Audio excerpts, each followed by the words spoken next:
through 6 games of the 1997 World Series, the Florida Marlins and Cleveland Indians have alternated victories. The 0-2 pitch hit deep to left. If it's fair, it's a 3-run homer. It's out of here.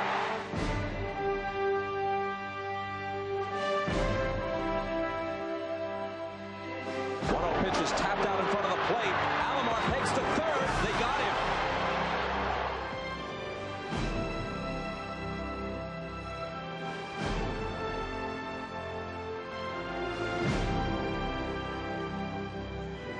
Sheffield's going back. Sheffield to the wall with a leap. He caught it. The play of the series.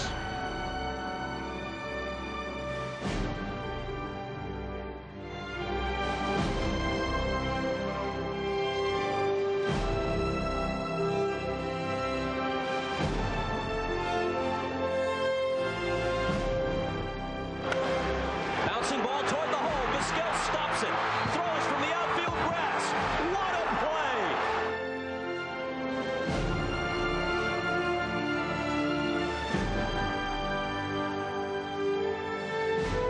Tonight, as the season ends, the Indians give the ball to a 21-year-old right-hander whose season began in the minor leagues. Now, Jarrett Wright, 3 years out of high school, tries to bring Cleveland its first world championship in nearly half a century. Jim Leyland never played a day in the major leagues. He spent 2 decades in the minors. While riding those buses, how often must he have thought about a game like this? Now, after all the twists and turns of a season and a career, it comes down to this. Game 7. Next. NBC Sports presents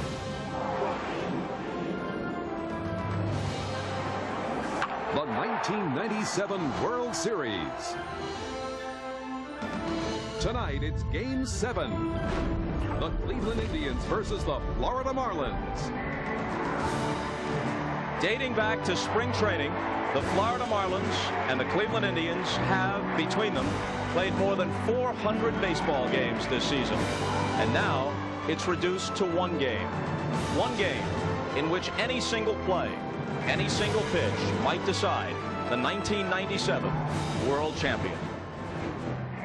Hi, everyone, and welcome to Game 7. I'm Bob Costas, to be joined in a bit by Bob Uecker and Joe Morgan for the call of this final game of the 1997 World Series. Right now, less than 20 minutes from the scheduled first pitch, the temperature is 80 degrees and it's muggy. The humidity is 88%. The veteran left-hander Al Leiter is set to throw for the Marlins, and the 21-year-old right-hander Jarrett Wright, the rookie, gets the call for Cleveland. We're back with the play-by-play in a bit, but right now for the pregame show, we go to Hannah Storm and Keith Olbermann. Thanks, Bob. And one lineup change to tell you about, and this may sound familiar. The same situation as Game 6 of the ALCS, in which the Indians beat Baltimore, and that is their leadoff hitter, Bip Roberts, unable to play tonight, at least unable to be in the starting lineup because still suffering the effects of the flu. Tony Fernandez will take his place at second base in that Game 6 of the ALCS. Fernando was the hero with a remarkable home run. So if you're superstitious, harken back to that game. They got that covered, but what about the pitcher? Jarrett Wright has started 4 postseason games, and the Indians have won them all. Now manager Mike Hargrove will give him the ball in the biggest game of them all. Last night, just minutes after Wright officially learned he would start Game 7, the 21-year-old was loose and excited.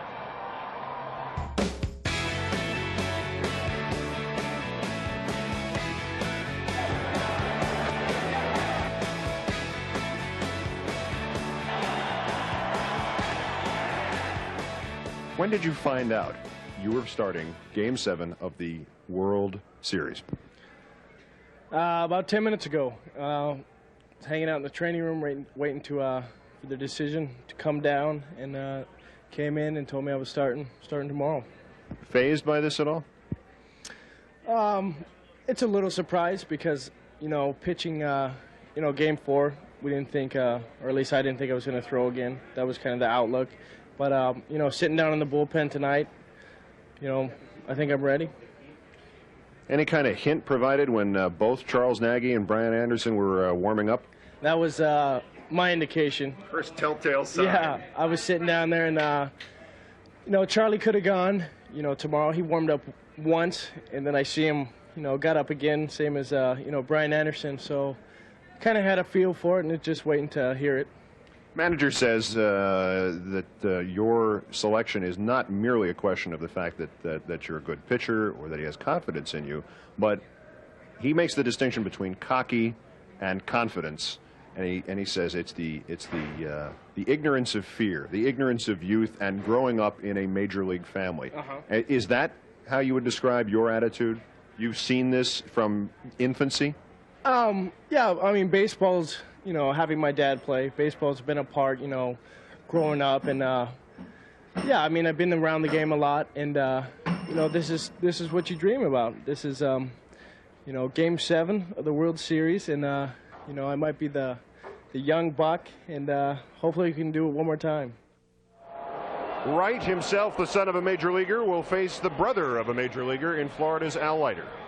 Well, Keith, you say Game 7, and everybody understands just how special and rare these games are, including Jarrett Wright, but very few people have experienced the pressure of playing the ultimate game. Someone who has been there and come through a winner is Joe Morgan of the 1975 Big Red Machine. When we return, Joe's memories and emotions from that October day. Thanks, Greg. There has been only one Game 7 in the World Series in the 1990s, and that was back in 1991 when Minnesota beat Atlanta. Everyone who has ever put on a glove has dreamed of driving in the winning run in Game 7 of the World Series. Joe Morgan is one of the special few to have done just that. When I think of the 1975 World Series, my mind immediately races to the 8th inning with me standing at second base. We have a 6-3 lead in the game and a 3-2 lead in the series. And I was counting the outs until we would be world champions. I was fitting myself for a World Series ring. There were 6 outs, then there were 5 outs, and then there were 4 outs. And even before the ball landed in the seats off the bat of Bernie Carbo, I found myself mentally trying to pick myself up off the ground because we had been so close. And as we all know, Carlton Fisk won the ball game for the Red Sox by hitting a home run in the bottom of the 12th inning. But the moment we left the clubhouse, we turned the page. In Game 7, I found myself in a similar situation, counting outs. Except this time, we were on the short end of a 3-0 lead. Tony Perez hit a 2-run homer, and we went to the 9th inning tied. And I was on deck with the winning run at second base. As I walked to the batter's box, I was thinking, this is the moment that I've always wanted to have. This is where I would love to be. This is the time I planned for. And every player in tonight's game will have to have that same type of attitude. You have to want to be the guy with the game on the line. And for me, boom, a base hit, and I'd finally won the ring that I'd fitted myself for the day before. 22 years ago, Joe Morgan, the hero in Game 7. Who will be the hero in tonight's Game 7? Last night, it was another young pitcher, Chad Ojay, and the brilliant shortstop, Omar Vizquel, who extended this season one more day.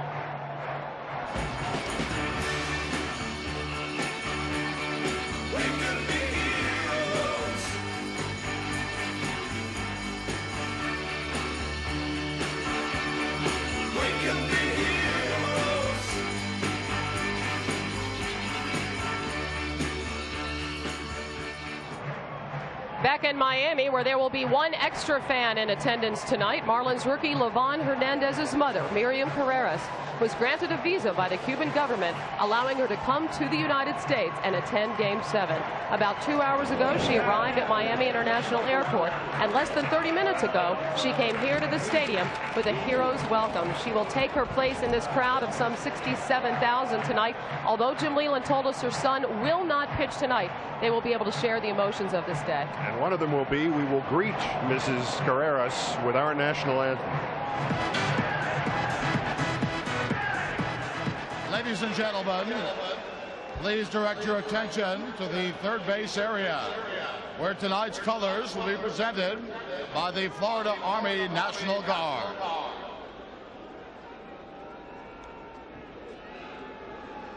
And now, to honor America, Please welcome 5-time Grammy Award winner, singer, songwriter, Mary Chapin Carpenter.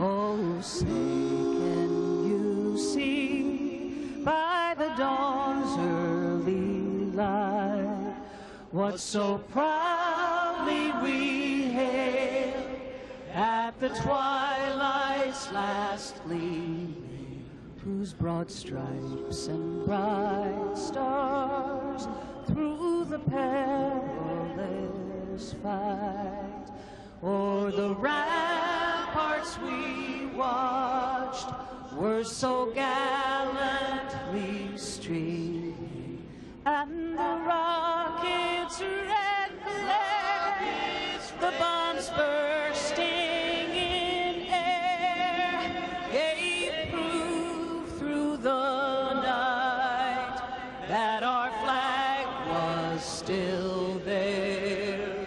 Oh, say does that star-spangled banner yet wave o'er the land of the free and the home of the brave?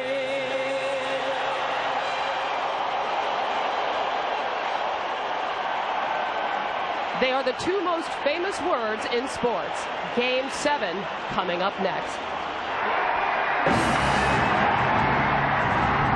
The first pitch of Game 7 is moments away, and so we say hello to Mr. Baseball, Bob Uecker, and Hall of Famer Joe Morgan. Let's get right to it. A rookie starts Game 7 for the Cleveland Indians. Well, I didn't think there was any other choice for Mike Hargrove, Bob. I love the choice.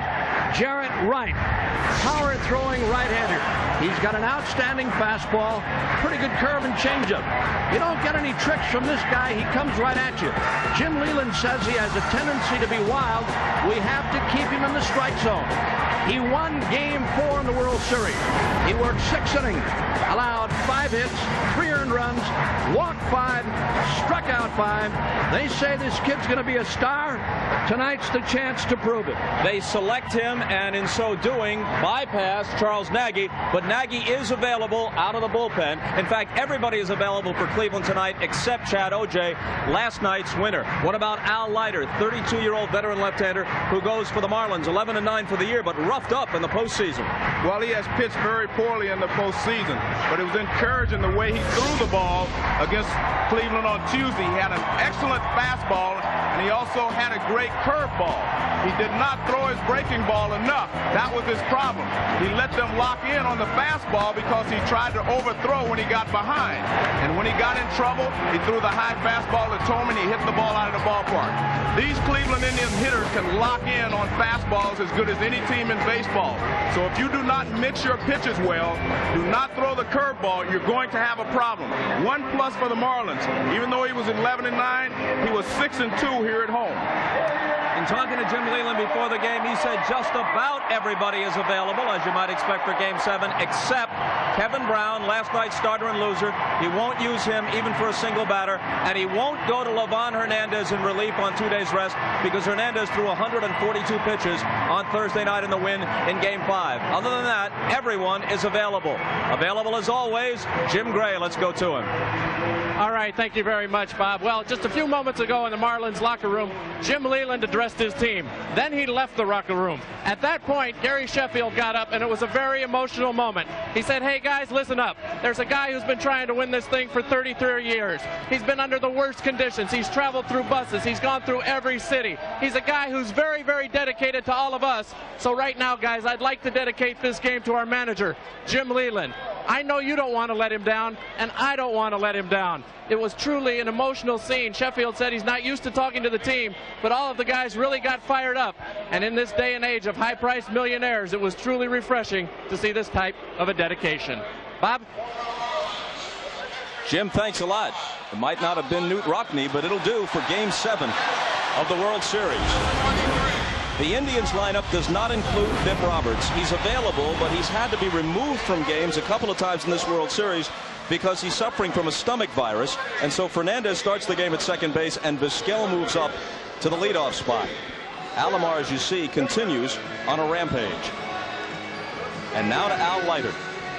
Well, Al Leiter has a very good fastball, a cutter, a slider, and a curveball.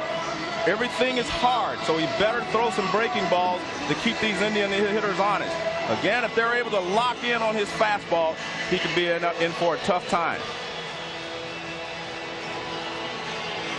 But again, he was 6-2 at home, Bob. You notice that for the first time in this World Series, they're going with the sleeveless uniform tops. Muggy night, humidity 88%, temperature 80 degrees. And there's the defense behind Leiter, a pretty good defense. They've got Darren Dalton at first base tonight, but Charles Johnson is kind of the key. He's going to have to make Leiter throw some breaking balls. Ed Montague, the plate umpire, adjusting his mask. Dale Ford at first, Joe West at second, Greg Kosk at third. Ken Kaiser has the right field line, Randy Marsh the left field line. First pitch of Game 7, a called strike. And with a breaking ball. So he starts off trying to keep them off balance with a breaking ball. It lets him know that he will use it more tonight. And he's ahead of him 0-2. Vizquel is hitting .240 for the series. But he made the play of the series last night, robbing Charles Johnson with a startling diving play in the hole and throw from the outfield grass, choking off a rally and saving 2 runs. Bounces this one to Bonilla. 1 out. Now, after starting Vizquel off with a breaking ball, he goes to the hard stuff. Vizquel chased a high fastball, and then as Leiter did in the first outing of the series, he gets inside on Vizquel here. He jams him, and he hits that little roller up along third to Bobby Bonilla.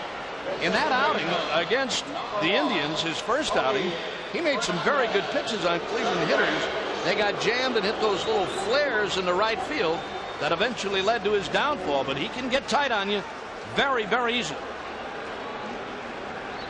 Bip Roberts could play tonight, but Mike Hargrove didn't want to face a situation where Roberts starts the game, feels ill again, has to be removed, and then he's used up 2 players. So Fernandez gets the start. And is this crowd on fire or what? Well, they were here about 1 o'clock this afternoon, Bob. These parking lots were jammed and ready. A ball and a strike to the switch hitter, who hit around 400 from the right side this year. 286 overall. In on his hands and fouled back 1-2.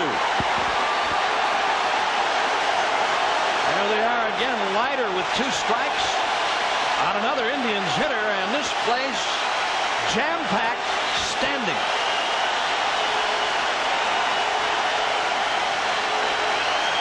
$67,000 plus roaring, and a breaking ball in the dirt. The fact that Fernandez is starting could be a plus for the Indians, simply because he's a little better second baseman because he's played there more than Bip Roberts. And from the right side, he is an excellent hitter, hitting .500 in the series. Leiter's 2-2 pitch. Fastball fouled away. Well, despite the fact that Leiter throws that fastball in the 90s, the Marlins outfield, as Joe just alluded to a moment ago, Fernandez from the right side has got some pop. They play him as a pull hitter. There's a gap in right center between Sheffield and White.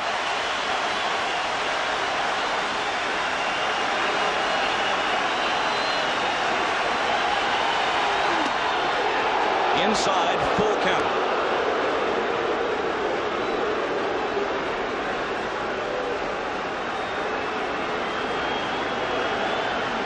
Al Leiter turned 32 on Thursday. A New Jersey kid. He's been with the Yankees, the Blue Jays, now the Marlins. His 3-2 pitch.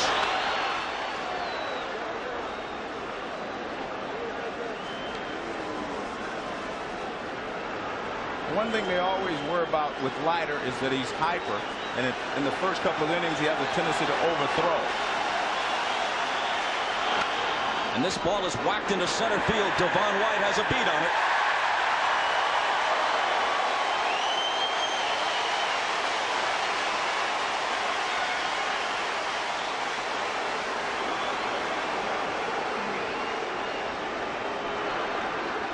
To help get lighter in the mood for each of his starts here at home, they play Bruce Springsteen songs. Fellow New Jersey guy, for about an hour before the game. And we mentioned that he has pitched very well here.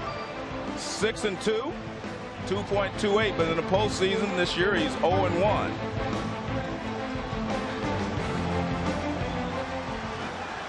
Home or away, he's been roughed up in the postseason, including his Game 3 start in Cleveland. Ramirez hits it hard, but Renteria has it. Leiter works a perfect first.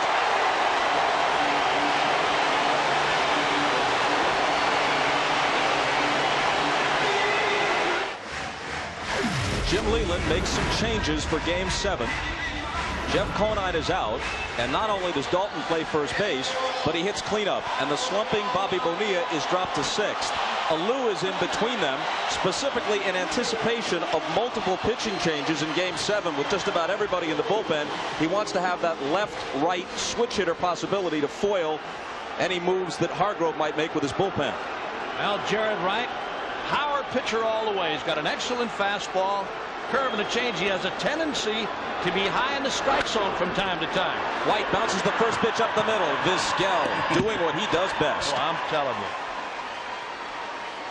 Can he pick it? He can pick it. Boy, I'm telling you, you don't see him any better than that guy. Here's the defense behind Wright. 22 postseason double plays. The play of this series, one of the great plays, was turned by that guy, Omar Vizquel. Man, what a shortstop. Jim Leland said today he might be the best I've seen. Here's another good one. Renteria taking a ball. 10 months ago, Jarrett Wright was pitching for the Scottsdale Scorpions of the Arizona Fall League. At the beginning of this season, he was with the Akron Arrows. That's double-A ball. Bounced over first. Fair ball. Base hit for Renteria. Chased down by Ramirez. He sprints for a double. And he's in there.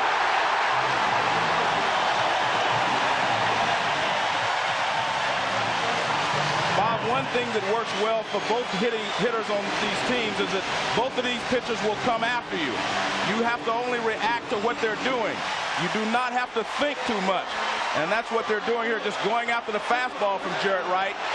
A nice throw here, but good hustle by Renteria, and they have a runner in scoring position with Gary Sheffield coming up. That ball that Renteria hit looked like it was behind him. It was by him already. He hit it very late and hit it past Jim Thome down the right field line.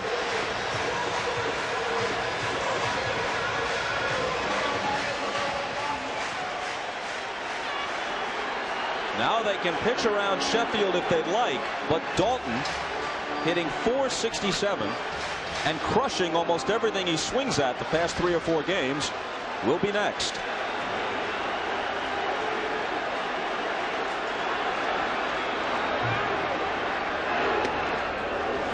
Ball 1. I don't care how uncommonly composed Jarrett Wright is for a 21-year-old. It's still remarkable. 3 years ago, he was pitching for Catella High School in Anaheim, California. Now Game 7 of the World Series. 2-0. Didn't even come to the big leagues until the last week of June. And Bob, no matter how good you think he's going to be in the future, this is a pretty big stage for a young kid at this point in his career.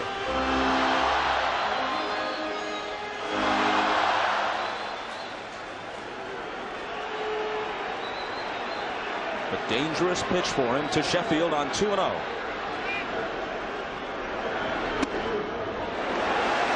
Three balls and no strikes. There's that little two-seam fastball that Jarrett Wright throws. It comes into a right-hander diving down inside on Sheffield and missing.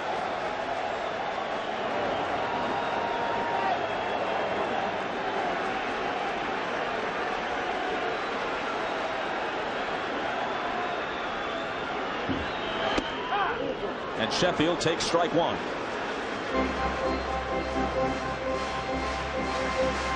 They're all pros, sure, but look at them. Look at Sheffield stepping out, deep breaths. You think he does that in the first inning of a game in mid-July, or even in Game 6 of the World Series?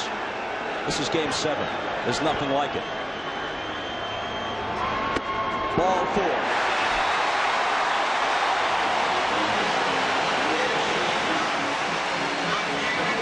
You might see Jared Wright start taking a couple of deep breaths here too, Bob. Yesterday he told me, he said, hey, I'm ready. If they want me, I'll take the ball. I'm ready. The worst part of this whole thing is before the game. Once I get into the bullpen and I get myself loose, get to the dugout, and I'm ready to go, heck, I'm locked in. Mike Hargrove managing Game 7 on his 48th birthday. Now Dalton.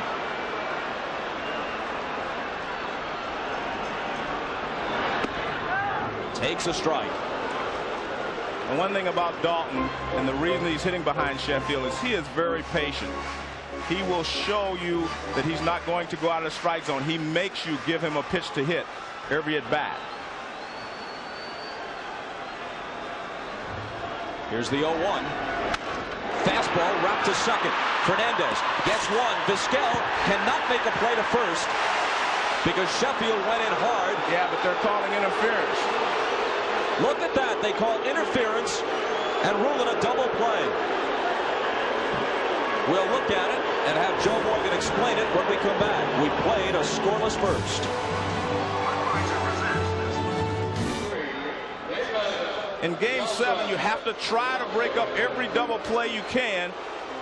And Sheffield does that, but I'll show you why they called him out right here. You have to be able to touch the bag with some part of your body. Otherwise, they figure that you're going after the shortstop, and that's what he was doing.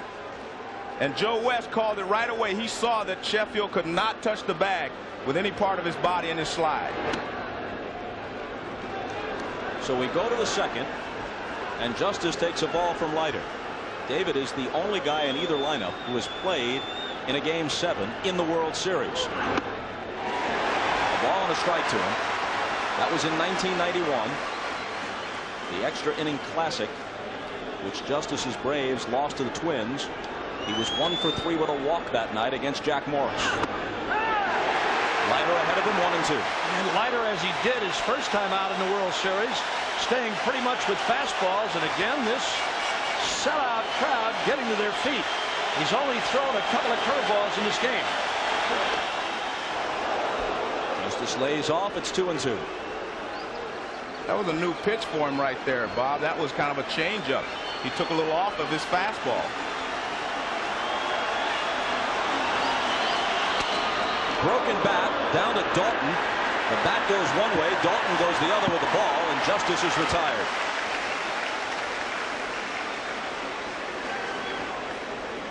Tonight's overhead shots are from the Goodyear Blimp Stars and Stripes. It's based in Pompano Beach, Florida. At the controls is pilot Dan Thomas from Endeavor, Wisconsin. Know it well. That blimp is the biggest thing in that town. Blow that thing up, and it's a big happening. People come from miles around.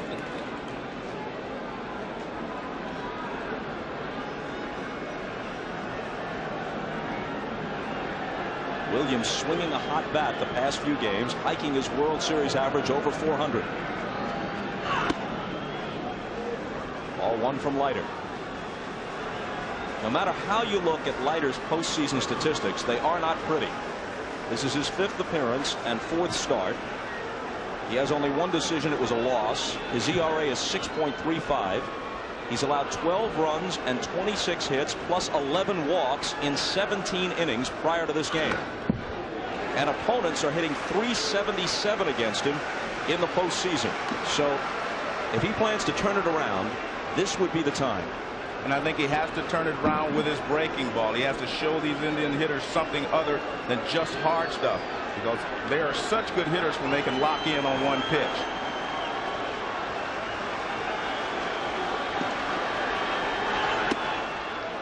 2-1. Well, Jim Leland told us that no matter what Charles Johnson wants to call from time to time, Leiter pretty much has his own mind. I mean, if he feels something is working better, and obviously he feels the fastball is, he's going to stay with that pitch. There you see Johnson wanting something inside. That's a cut fastball that time, that little cutter that he'll throw. It's in the 90s too, but it has a tendency to bust in on you very quick, like almost like a slider, but a little bit quicker. The 2-2 pitch. Fastball tap foul. Leiter has always had trouble with control. Last year, despite winning 16, pitching a no-hitter, and making the All-Star team, he led the National League in walks. If you can wait him out, it's possible that he'll walk you or get behind in the count, and you can sit on a fat pitch. And one thing he has in his favor here, if he wants to throw the curveball, Matt Williams will chase some breaking balls in the dirt after he gets behind 2 strikes. Fastball, wrapped foul. See, that should tell Leiter something right there. He's got 2 strikes on Matt Williams, and he still pulls his fastball foul. And that was a 95-mile-an-hour fastball. If he can pull it foul with 2 strikes, that means you have a chance to go a different direction. Something off speed with him. If he's out in front of the fastball, he's for sure going to be out in front of the breaking ball or the changeup.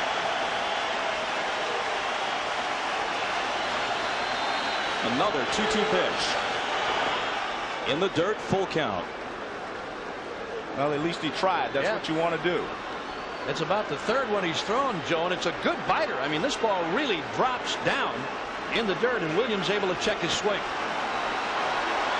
Look at the expressions on all the faces. It's warm tonight, but not all the sweat is from the heat. The payoff. He got him to swing at what could have been ball 4, his first strikeout. Good slider down low, and that's what he needs to do. He just can't let these guys lock in. This is a slider that goes out of the strike zone, and you will get Matt Williams to chase him with 2 strikes. So smart pitching there by Leiter, and a good call there by Charles Johnson.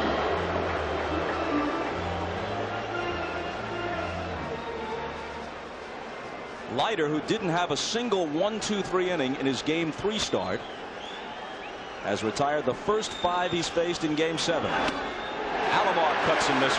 There's one thing that you do as a hitter sometimes, Bob, when you know a guy throws a lot of fastballs, and Leiter does, as does Jared Wright, you have a tendency as a hitter to sit on the first pitch, maybe a fastball. You're looking fastball, and you chase him out of the strike zone. There's a nasty breaking ball, and a totally different Al Leiter than we saw in his first appearance. And this is what we said he had to do, throw some breaking balls, and he's doing it so far. That one sails high. Leiter is from a baseball family. His older brother Kurt pitched in the Baltimore organization in the early 80s. Another older brother, Mark, is still pitching with the Philadelphia Phillies.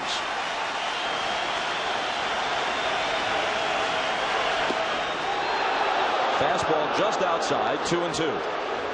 Now it seems that Charles Johnson is trying to get Leiter to throw a couple of more breaking balls, but he still likes that fastball and tried to ride that one away from Alomar.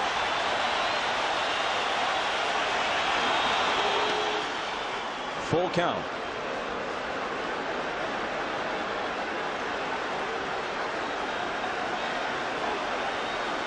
Jim Thome on deck.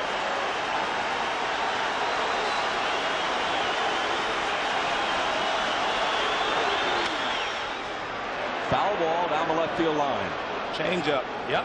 Throw him a 3-2 changeup, but all these pitches that he's throwing early, the changeup, the slider, the curveball, that goes in the back of each of one of these hitters' minds to know that they can't just sit on the fastball. You always follow a changeup with a good fastball. Fastball well hit to center, but Devon White backpedals a bit, and that'll do it. 6 in a row retired by Leiter. To the bottom of the 2nd. No score.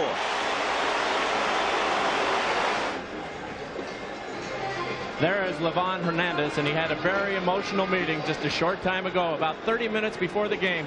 with his mother, Miriam Carreras. She has just arrived from Cuba. She got on a plane, got here at about 5:40 Miami time, was escorted up here by Tony Perez's wife. They came into Wayne Huizinga's private booth. Tears were streaming. They hugged for 10 to 15 minutes. I spoke to Levon. He said he couldn't get a word out for the first 20 minutes. Then they finally spoke for about 10 minutes. She's only going to stay at the ballpark here for about another 2 or 3 innings. That's because of security reasons. She's going to be under 24-hour security. The Cuban government will allow her to stay here for 90 days. But because of all the media attention and because Levon's mother is very, very nervous about all of this attention, she doesn't want to speak tonight. She just wants to enjoy the game, and truly she's overwhelmed. Bob?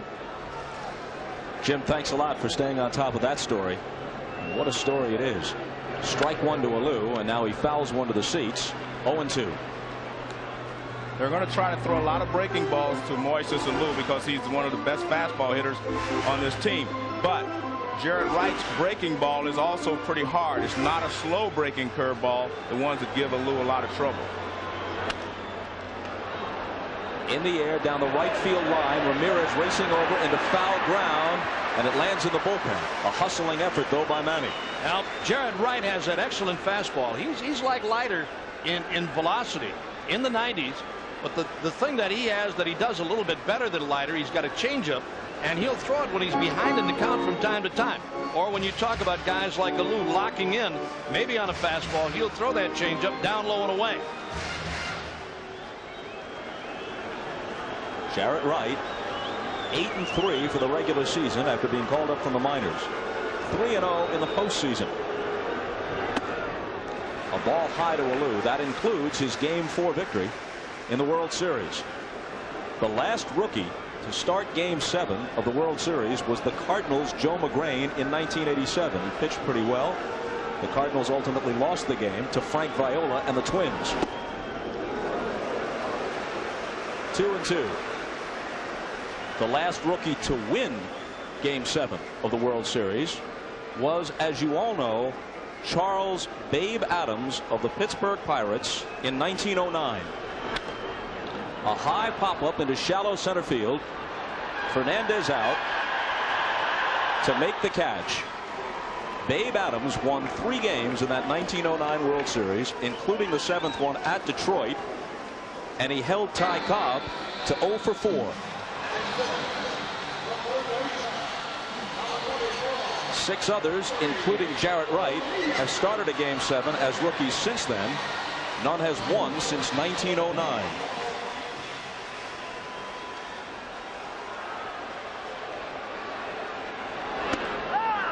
A strike to Bonilla, who is hitting just 167 with only 2 RBIs in the World Series.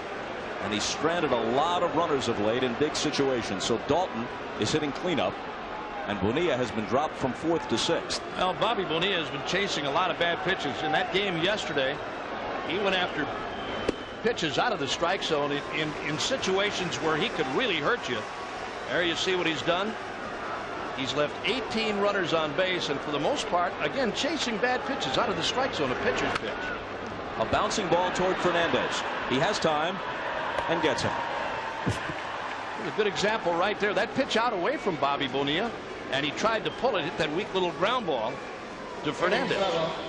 One of the reasons that Bonilla has been successful throughout his career is he's able to take some pitches to left center field. He's hit a couple of balls in left field against the Atlanta Braves, but in this World Series he's been trying to pull everything. This has not exactly been a pitcher's series. In fact, through 6 games, there has never been a single game scoreless after 2 innings. Ball 1 to Johnson, 2 outs, nobody on, bottom of the 2nd, no score.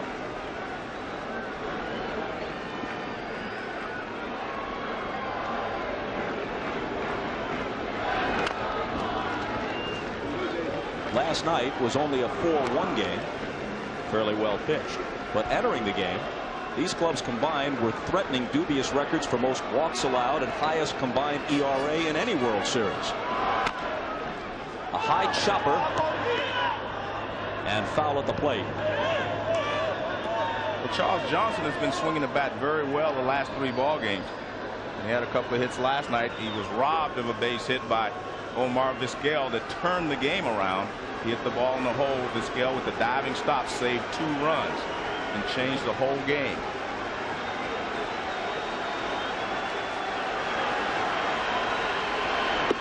Breaking ball got him.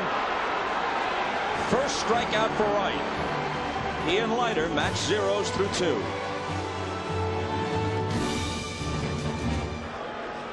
Jim Leland's wife Katie and son Patrick with front row seats for what could be the biggest night of 52-year-old Jim Leland's baseball life. When Jim and Katie were married 10 years ago, Jim's brother Tom, who's a priest, performed the ceremony. Al Leiter has retired the first 6 he faced, and he starts Tony with a strike in the 3rd.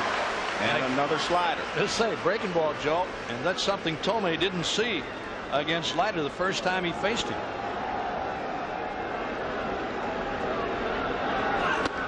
Fastball is high. They want to check at 3rd, but Greg Koss says no way he went around.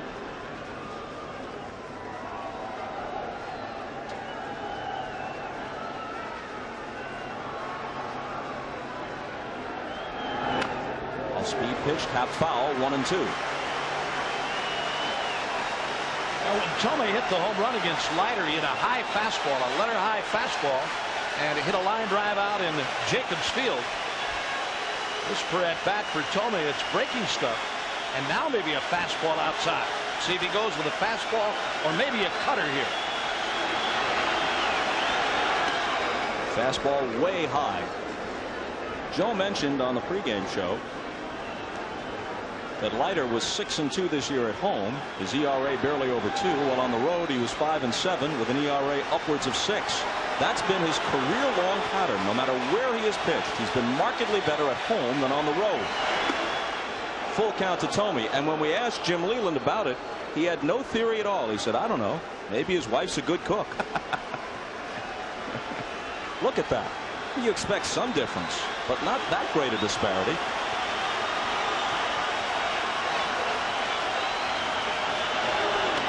And he walks Tomei, who becomes the first man to reach against him.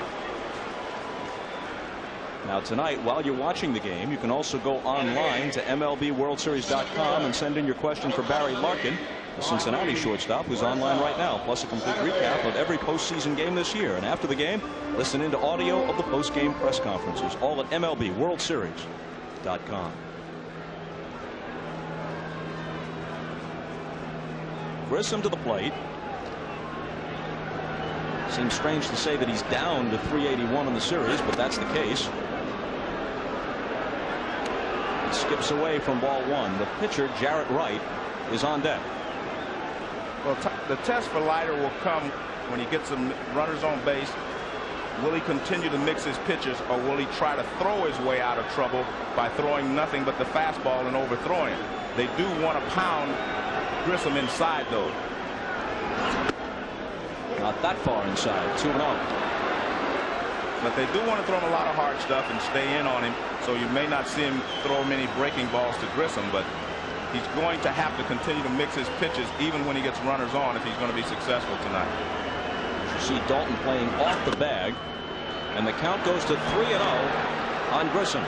Well, as he worked in his first outing in the World Series inside, and again here he is on Grissom now, falling behind 3-0. Leland said he just likes to pound hitters inside. Taking all the way, strike 1. And the one thing with Grissom, he hit 17 home runs during the regular season. Anything out there, I mean, that's out over the middle and a fastball, he's going to hurt you. He'll hit you deep. Big cut and a miss, full count. 94-mile-an-hour fastball.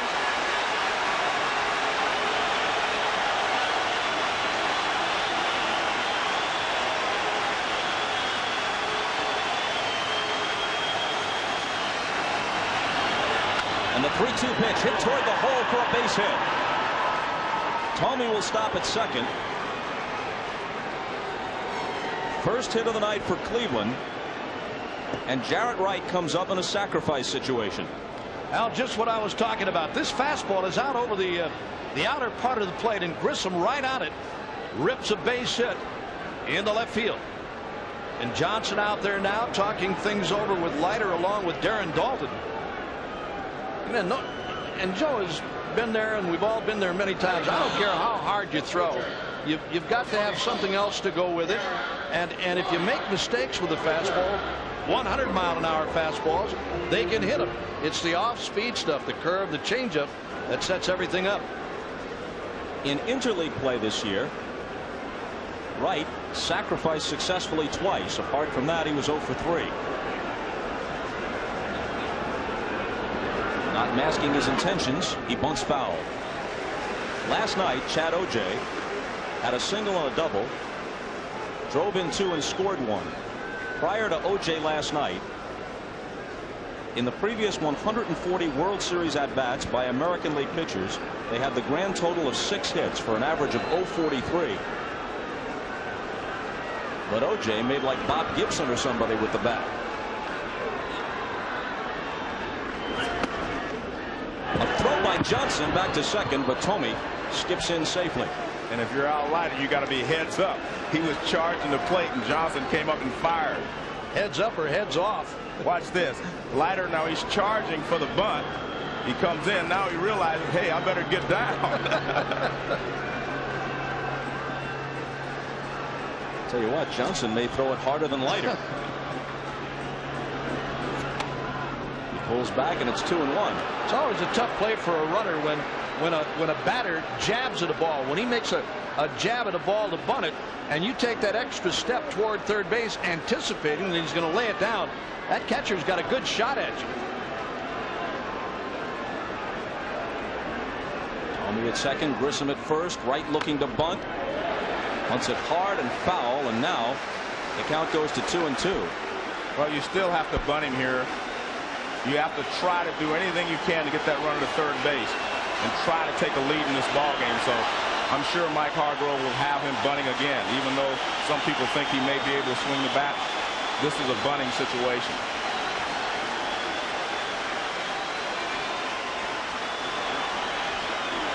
He'll try it again, and he'll bunt it fair. It's a hard bunt. Dalton wanted to go to third, but couldn't get the ball out of his glove, and now has to settle for the play at first with Counsell covering.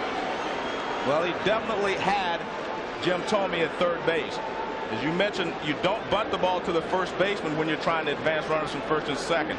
You have to bunt it to third base because the first baseman is charged, and he's right in there, so he has plenty of time, but he just can't get it out. And then wisely, though, he did not attempt to make the throw. He took the one out at first base. It was bunted so hard, and Tomey is a slow runner, that Dalton knows he had the play at third if he could have fielded it cleanly. I think that bunt attempt by Jarrett Wright, too, was more self-defense. He wasn't worrying about where he got it down. He just wanted to get it down. Now Vizquel taking a ball. The Florida infield is back with runners at second and third and 1 out. Top of the third, no score.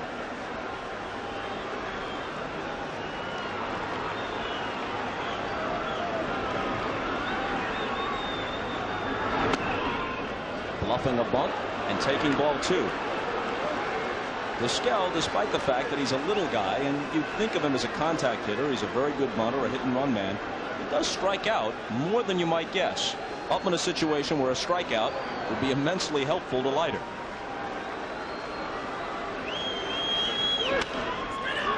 In the air, back of short, not deep enough. Renteria makes the catch. The runners hold.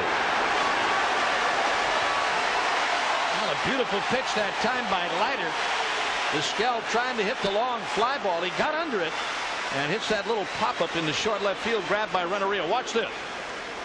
It's a fastball right down the middle. Vizquel, upset at himself, slams the bat down. Runners have to hold.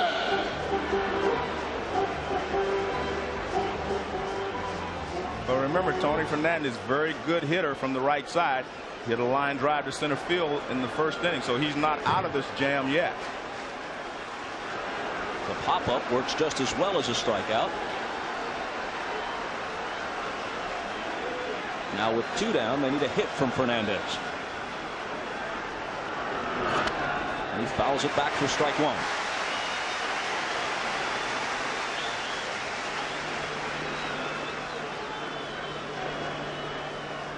Well, we talked about the fact that he had been going with mixing his pitches well. Now that he's gotten in trouble, pretty much all fastballs. Let's see if he tries to change here. That he has a strike on Tony Fernandez. He's not front. You need to mix your pitches if you're going to keep these Indian hitters off balance.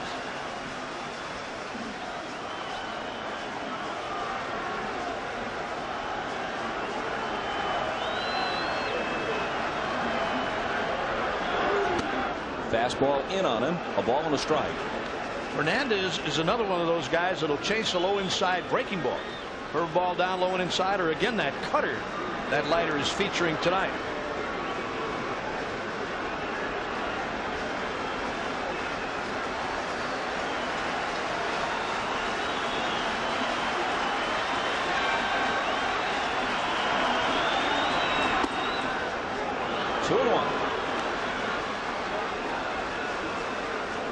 And this is what has gotten him in trouble the entire postseason. Whenever he's gotten in trouble, he's basically gone with one speed, all hard. A cut fastball and a fastball.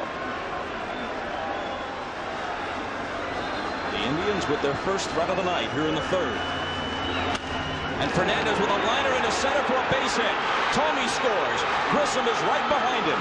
It's 2-0 Cleveland.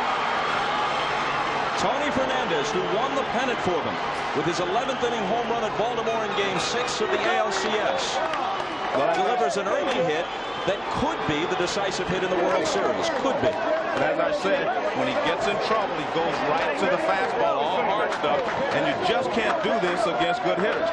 Tony Fernandez is sitting on something hard. He gets a fastball and he lines it into center field for a base hit. And you just can't do that. You have to continue to mix your pitches, and he did not do that.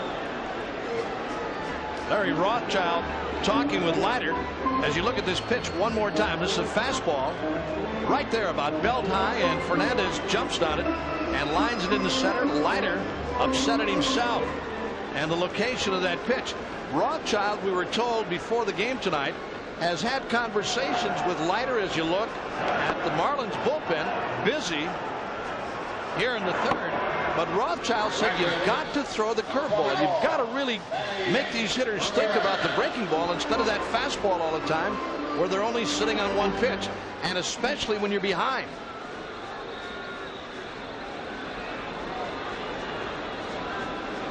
Now Ramirez, who grounded out in the first. 2-0 Cleveland in the third. And remember, Fernandez is only in there because Bip Roberts was sick.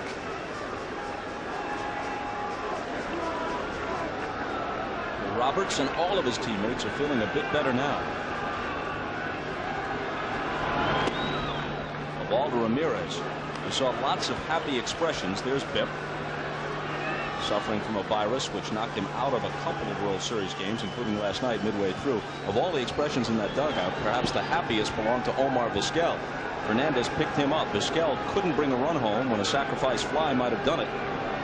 But then Fernandez knocked them both home with a base hit. 2-0 to Ramirez.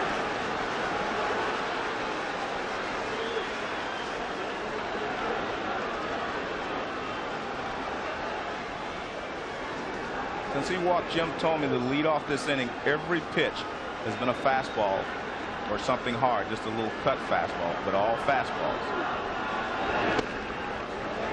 And he falls behind Mountie 3-0. He walked Thome to open the inning. Grissom followed with a single to left. Wright laid down a 2-strike sacrifice, and after Vizquel popped to short with the runners holding, Fernandez singled to center. Both runners scored. It's 2-0. And now a walk to put runners at first and second for David Justice. Well, it's really hard to figure this out.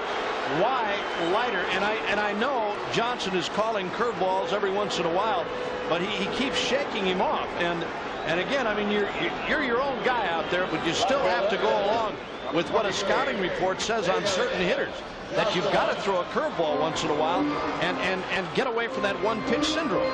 And he hasn't done it here tonight. I think he's only thrown 3 curveballs in this game.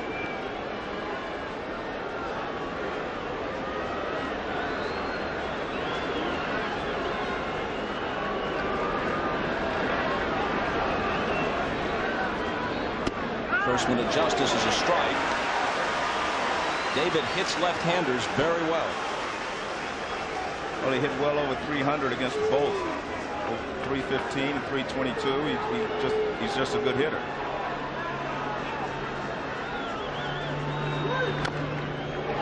Tap foul, 0-2. There's a curveball from Leiter, down low and away, and Justice hit it foul. But I mean, it's a very sharp curveball. It's a biting curveball, and has that left-handed batter. I mean, it'll make you give from time to time, or even a right-handed batter to get it, down low and inside and chase it.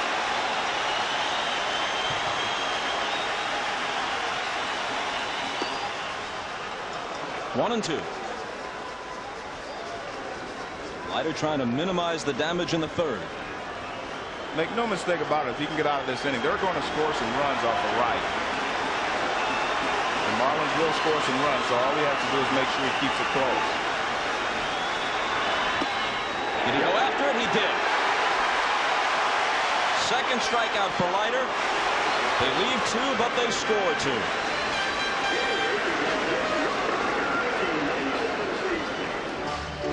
Rookie Jarrett Wright, staked to a 2-0 lead, goes to work in the bottom of the third.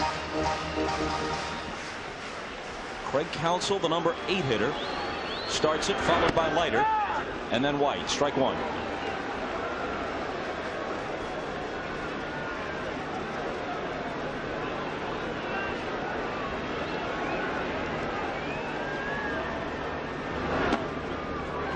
Breaking ball fouled at the plate. 0-2. Counsell has cooled off in this World Series. 211 in the series.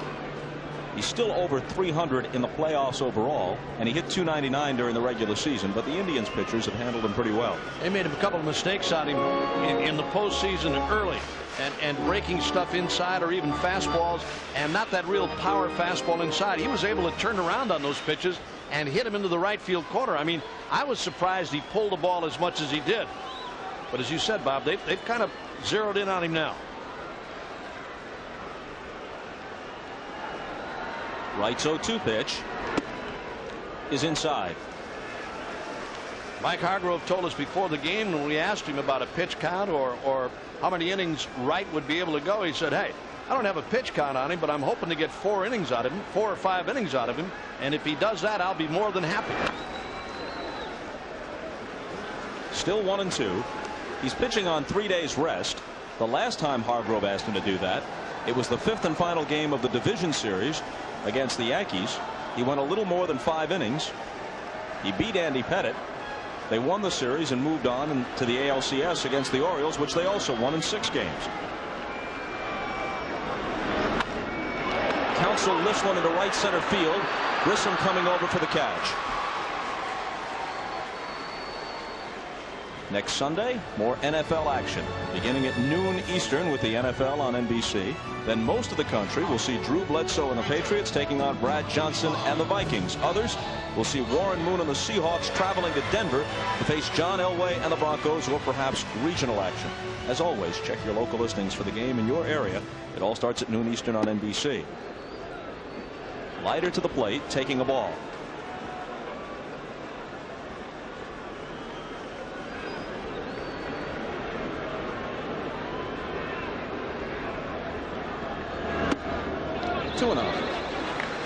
Alomar gesturing to Wright as if to say, look, let's not fool around with this guy. Right. Just pour some heat in here and take care of it. Strike one. Well, he's tried to throw a couple of fastballs. Finally gets the inside corner with that third one. But again, against a guy like Leiter, look at Alomar, how low he puts those signs, down on the ground almost. Another fastball, another called strike. You look at Alomar when he gets down into his crouch and puts his hands in between his legs, maybe from the shadows of his chest protector and everything else. Wright can't see him. Down there you can. Leiter slices it foul. Still 2-2. A lot of catchers put tape on their fingers. Wrap each finger with tape where you can see. Alomar's done it from time to time. I don't know if he's got it tonight. No, he doesn't. Yeah, we see it. High, and it's a full count.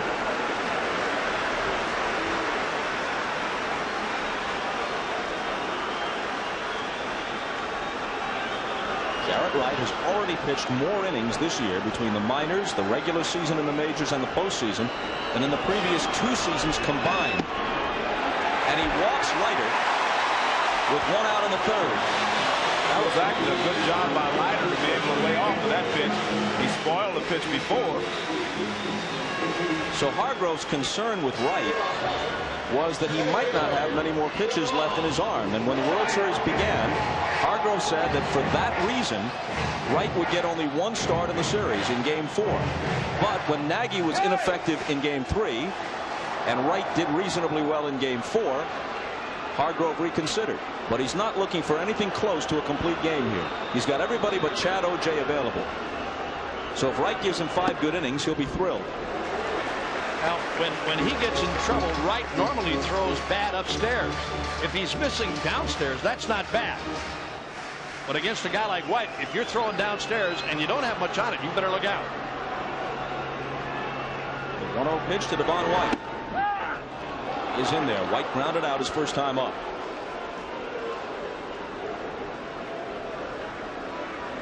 We're in the bottom of the 3rd.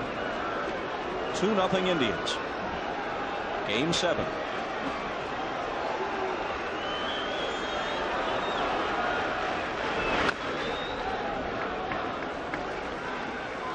One and 2 to Devon White, who all of a sudden has found his stroke. He had 2 doubles in Game 5, then he went 3 for 5 in Game 6, including a triple.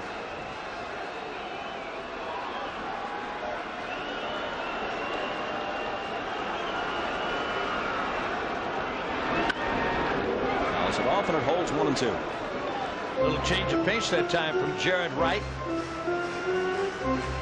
But not in a good spot. No, that was right down Main Street. And again, he's got a good one. And it'll drop down and away even sometimes from a left-handed batter. But he's got a good one when he's right. And he is right.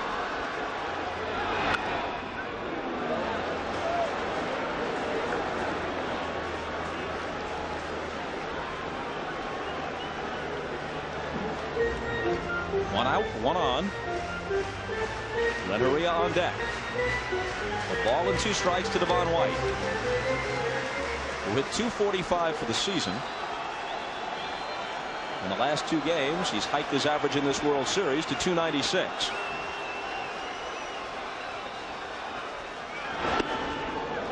Lays off 2 and 2. Now that's what Devon White was doing earlier in this series, swinging at changeups off the plate. Now he's more patient. He seems to be able to pick the speed of the pitch up a little better.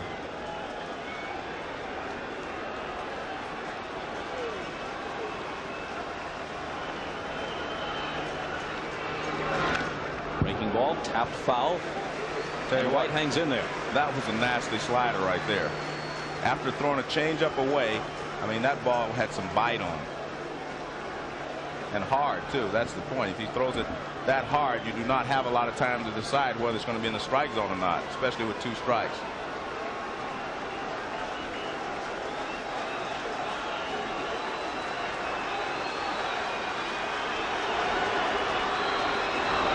Struck him out with the high fastball. Second strikeout for Jarrett Wright. Well, if he pitches anybody like that, you're going to have trouble. Good slider down and in. Now he comes with the high fastball. You just can't catch up with the fastball when you have to wait a little longer to see if it's going to be a slider. So he throws the fastball by him upstairs. No chance. When this game started, the crowd at Pro Player Stadium was in a frenzy. They've calmed down considerably, with their team trailing 2-0 in the 3rd. Renteria takes a strike on the inside edge. It was a hanging breaking ball from Jared Wright. He got away with it. Renteria didn't like the call, but it was in the inside area. That's definitely not where he wants to be with that curveball. Renteria doubled to right his first time up. That's the only hit for the Marlins. 1-1 to him. That double you hit, it was a high inside fastball. The ball that he actually hit behind him, hit it past Jim Thome down the right field line. Livan Hernandez on the right, Moises Alou on the left. 2-1.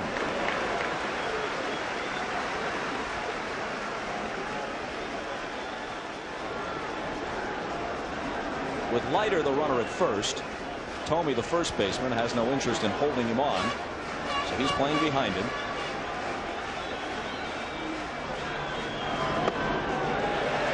Three and one to Renteria. Wright was the choice tonight over Charles Nagy, who has loads of experience, including postseason experience. Went to the World Series with the Indians in 1995. Nagy was 15-11 this year and pitched well in a pair of no decisions against the Orioles in the LCS, but poorly against the Marlins in his previous World Series starts. So he is at least a possibility tonight out of the bullpen. Ball four. Al Nagy, after working in the bullpen last night along with Brian Anderson, Mike Hargrove told us he had three people in mind. It was Anderson, Hargrove, and Wright. But here's the sequence. On Renteria, off the inside corner with two breaking balls, missed outside, then down low. There's the high fastball to walking. Two runners on now. But when he decided on Wright, after watching those two guys throw last night, Bob, it was just, automatic that Wright would be the fresher because of the pitches that Nagy and Anderson threw in the bullpen last night. He'll get the call tonight if indeed Wright does get in here. He has the 2-0 lead, but a pair of walks put 2 on with 2 out for Sheffield, who walked his first time up. Big cut and a miss. Well, you just can't keep putting yourself in a position as he did in the first inning with Sheffield up and runners in scoring position, because he is the man for Florida.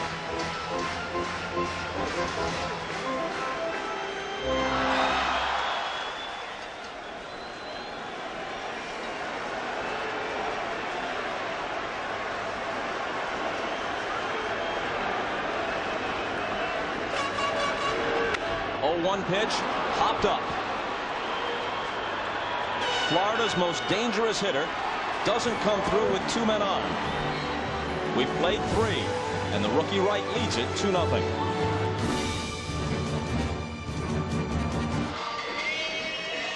As Bob Costas was talking about earlier, it doesn't matter how much experience you have. There's pressure on you in the 7th game. Watch Gary Sheffield. He's not trying to hit this ball over the wall. He's trying to hit it out of the stadium.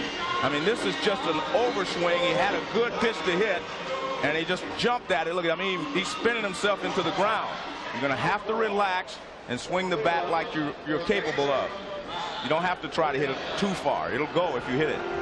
Joe, you played in 2 Game 7s. 1972, when your Reds lost Game 7 at home to Oakland. 1975, in one of the greatest World Series ever played, when you won Game 7 on the road at Fenway Park against the Red Sox. Make no mistake about it, I was nervous in both games. I mean, Game 7 is what it's all about. You live for those days, but you have to be nervous going in, and sometimes the adrenaline can help you. Sometimes it makes you overswing, as it did with Gary that at bat. Matt Williams struck out his first time. Takes ball 1. Did you stay nervous throughout the game? No, after my first at bat in both games, I was relaxed. And I think that's the same thing here. They will relax as the game goes along. Here's the 1-0 pitch. Cuts and misses. How nervous were you for Game 7 of the '64 World Series? Just getting to the ballpark and finding out where the team was staying was tops with me. Yeah, they tried to ditch you, huh? Running alongside the team bus, what a thrill. No, you know what? 7 games in a World Series. Cardinals and the Yankees in '64. Everybody. I mean, I don't care who you are and how many you've played in that last game. And even talking to the managers tonight, Bob, we asked both, are you nervous? Not really. Well, maybe a little bit. Yeah, not bad. But yeah, I got some butterflies. Absolutely. I was nervous talking to those guys. What do you ask them tonight? We've been with them for a week. The 1-2 pitch struck him out for the second time. And see, that's the problem we talked about earlier. He throws the breaking ball, he gets the hitters out, but as soon as he gets someone on base, he wants to throw his way out of trouble. High fastball, then he comes with a slider in, another slider in, and a good curveball. See, that curveball is a good pitch, but we didn't see him throw it any time when he had men in scoring position or men on base. He just has to force himself to throw it. Alomar flied to center his first time up. The line's one over Bonilla and down the line. Getting to it is Alou. Alomar with a wide turn, but he'll hold with a single. Now here again is a high fastball from Leiter, high and inside, and Alou turns around on this thing and lines it to left for a base hit. He just made a nice pitch on Williams. There it is, upstairs again, and Alomar right on it. Boy, what a series he's had. What a postseason. What a postseason. And now Leiter again. He knows it. Got to get the ball down. Down and in. Going to go down and away, fine, but not in there. That's in the wheelhouse for a lot of these guys.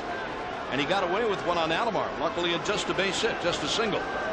Here's Tomey. A strike to him. He homered off Leiter in Game 3 at Jacobs Field. Alomar, with that hit, is now over 400 in the World Series. He's knocked home 10. The World Series record is 12 by the Yankees' Bobby Richardson in 7 games in 1960.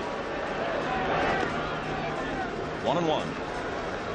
He throws a curveball there to Tomey. Even if you do not throw it for a strike, you put it in the hitter's mind that you're going to throw something other than a straight fastball.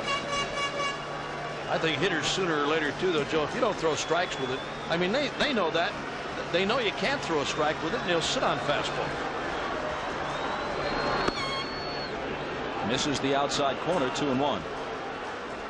It's not that he doesn't have a good curveball. I think sometimes he tries to be a little too fine with it. You know, make that perfect pitch on the outside corner, and especially to a guy like Tomey, who hit 40 home runs during the regular season.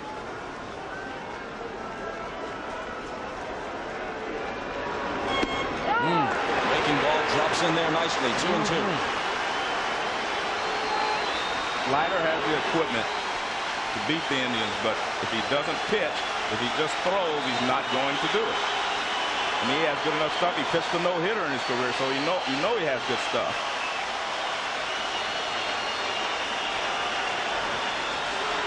Two-2 pitch hit in the air to right center field. Sheffield started back, now comes in, skids to his knees and makes the catch. Alomar scrambling back and makes it ahead of the throw. Well, Sheffield looked like he misjudged this ball momentarily. It was a curveball that Tomey hit in the right center. Sheffield misjudged it momentarily, but then came on hard. And watch this catch by Gary Sheffield. Backhanded grab right off the grass, then fires back toward the bag, but too late for Alomar. Nice running catch by Gary Sheffield after he made a bad move initially on that ball. He thought it was hit a lot harder than it was.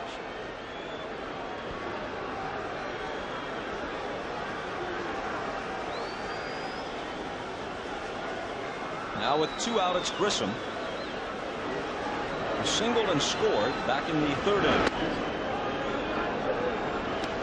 Inside for ball 1.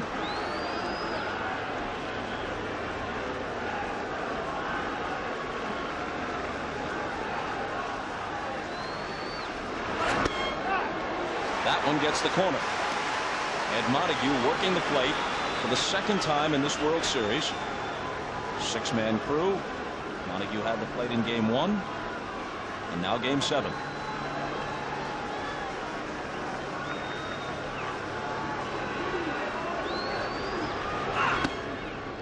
Two balls and a strike to Marquise Grissom. We can see that they're continuing to try to pound the ball inside to Marquise Grissom. I mean, I think you still have to throw strikes. You don't have to throw every pitch inside.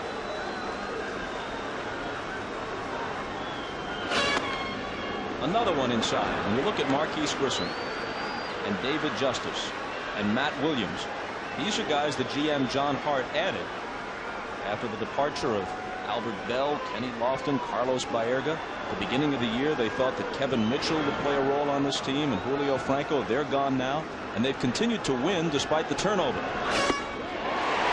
swing and a miss, a full count.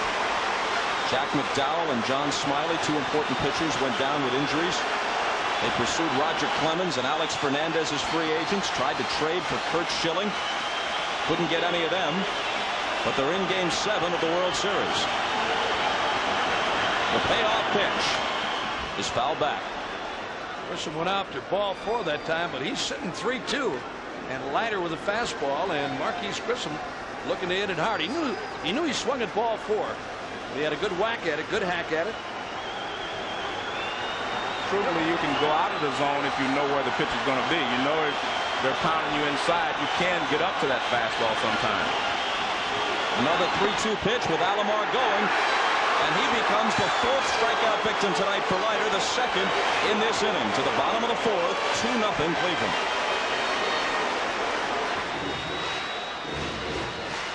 The Indians, with 2 runs on a hit by Tony Fernandez in the 3rd, lead it as we move to the bottom of the 4th. Aaron Dalton takes a ball from Jarrett Wright. Key inning here for Jarrett Wright into the 4th. He's thrown 50 pitches. Really hasn't labored all that badly yet. 2-0.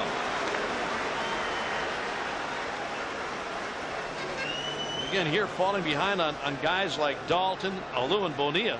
This is where you can get stung. He gets the corner.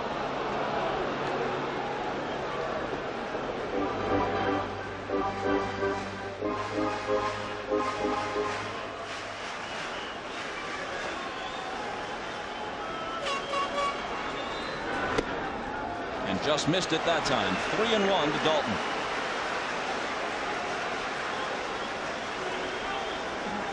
Dutch will be followed by Alou and Bonilla in the 4th. He cuts on the 3-1 pitch and fouls it to the seats. You can see Jarrett Wright has a lot of movement on his fastball, and that's why he can throw a 3-1 fastball to a good hitter like Dalton. Excellent movement.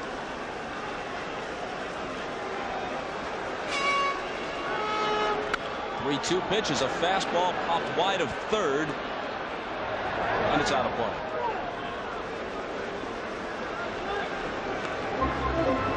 Watch a guy like Wright work and a veteran catcher like Alomar, and even when he gets behind, Alomar is still not afraid to come up inside on a guy like Dalton, who's got big power. And Alomar not afraid to go inside. He wants Wright to stay with his regular game plan.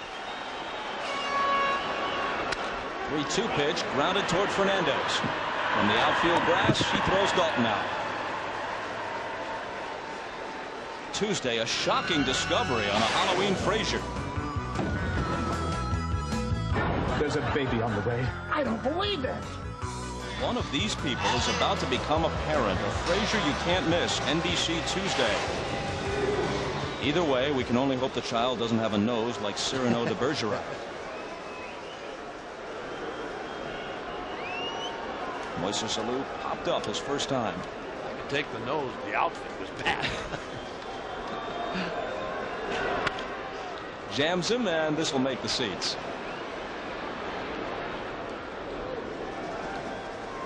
Moises Alou has been a hero in this series already. His 3-run homer off Hershiser was the decisive blow in Game 1. A pair of doubles, although they lost Game 2. Had the huge home run in Game 5, another 3-run shot. When they trailed 4-2, suddenly they were in front 5-4, victimizing Hershiser again. A blast over the wall in center at Jacobs Field.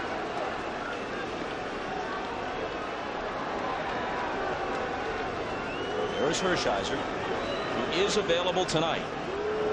Remember when he came out of the bullpen for Tommy Lasorda in a crucial situation in the postseason in 1988 in the LCS against the Mets. Called strike on the inside corner, and Alou is gone. Now that's the 2nd time that Wright has gotten a call 3rd strike on a Marlin batter. Watch this, swinging a foul out. There's the fastball on the outside corner. Now this is a hanging curveball on the inside corner. Eddie Montague liked it. He got Charles Johnson back in the 2nd after 2 strikes on him. He threw Johnson a curveball on the outside corner to get him looking. Bonilla fouls the first one back.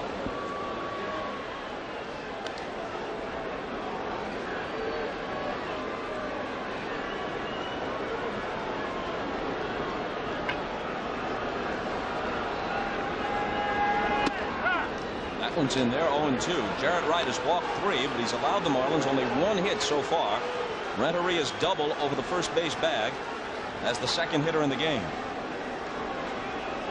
Well, the one thing he's doing to these left-handed hitters, he's starting the fastball off the plate inside, and it's moving back toward the inside corner. one didn't miss by much. A ball and 2 strikes. Backdoor curveball that time on Bobby Bonilla, just off the outside corner. You saw Alomar put down the curveball sign and then move off the outside and hold that target right there. And on the breaking ball, Bonilla goes down swinging. Second strikeout of the inning, 4th of the game, and through 4. 2-0 Cleveland. Along with Joe Morgan and Bob Uecker, I'm Bob Costas. Through 4 innings, Joe, your impressions? Well, I think Jarrett Wright, for a 21-year-old, is showing more smarts than Al Leiter, who is older. Because Leiter gets in trouble, he tries to throw his way out. When Jarrett Wright gets in trouble, he pitches his way out. And that's the big difference in this ball game so far. Both of them have good stuff tonight. But Leiter trails it 2-0. And it's right to the plate as the first man to face him in the top of the 5th.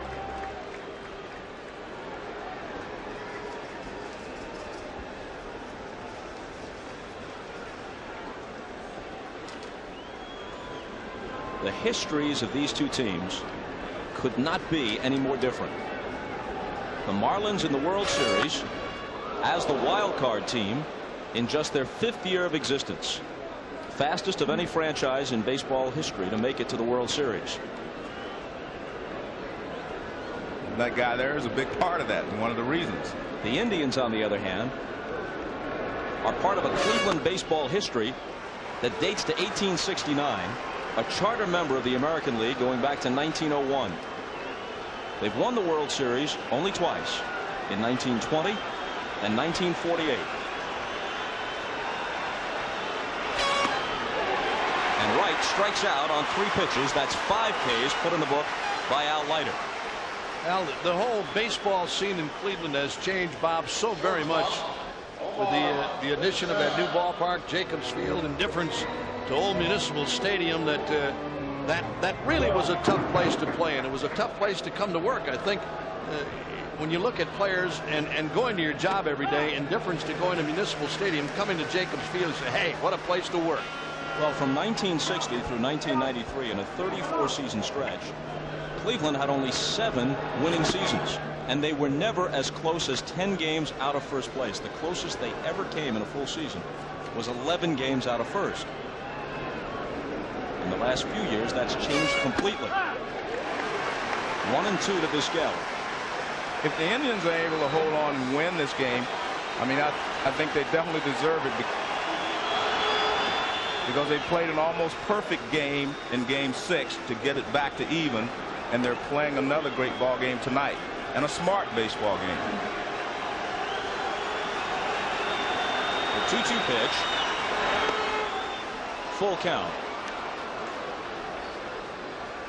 Some have called it the curse of Rocky Colavito. When they traded the popular outfielder away, their fortunes plummeted. A pop into shallow left field. Renteria sprinting out, can't get to it.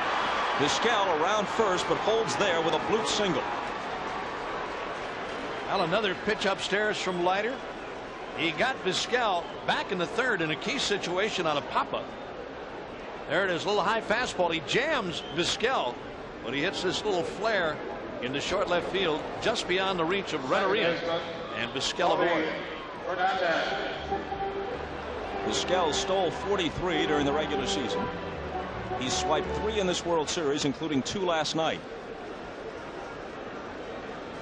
Well, Tony Fernandez can use the bat very well. He can hit the ball to the right side, or he can pull the ball in the hole if they think the shortstop is covering. So if you want to do something, you have a perfect situation. Vizquel at first and Tony Fernandez at bat.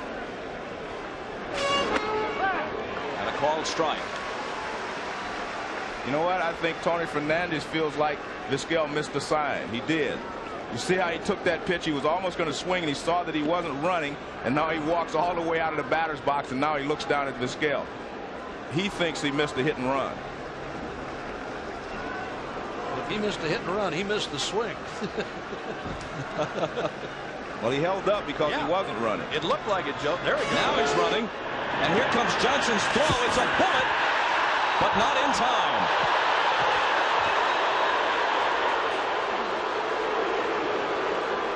Vizquel is the first man we have seen in this postseason who has successfully challenged the arm of Charles Johnson. Well, he's challenged him 3 times. He's won. That was another tough pitch, though. A breaking ball down and in. That's a tough pitch for him to throw on. If he gets a fastball on that, I think he would have gotten Vizquel. But you can see he is clearly in there to tag up on the shoulder. His hand is in. One thing about Johnson, too, on that throw, Joe, he didn't have time to come up on top. He threw from down below and still threw a bullet to second.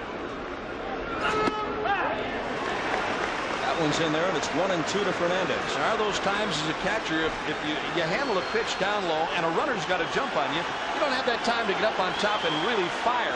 And Johnson really made a nice throw. Late, but a good throw. Fernandez is single to center. Brought home 2 runs in the 3rd. The only 2 in the game so far. 2-0 Cleveland as they bat in the 5th.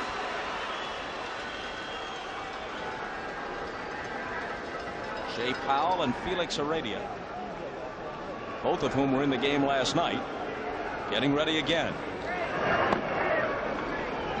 To finish up the earlier thought as they confer on the mound, from the late 40s through the late 50s, the Indians were one of the American League's best teams. They won 2 pennants, 48 and 54, and were often in contention behind the great Yankee teams. But then, immediately after they traded Rocky Colavito in a very unpopular deal, sent him to the Detroit Tigers for Harvey Keene, everything went wrong. And for more than 3 decades, they were never a factor in the American League race. Line to left foul into the bullpen. So while Marlin fans are just getting acquainted with their team, Indian fans have suffered for years and years just waiting for the chance to celebrate a world champion. Their last one came 49 years ago when player manager Lou Boudreau guided a team that included Bob Lemon and Bob Feller to the world championship over the Boston Braves.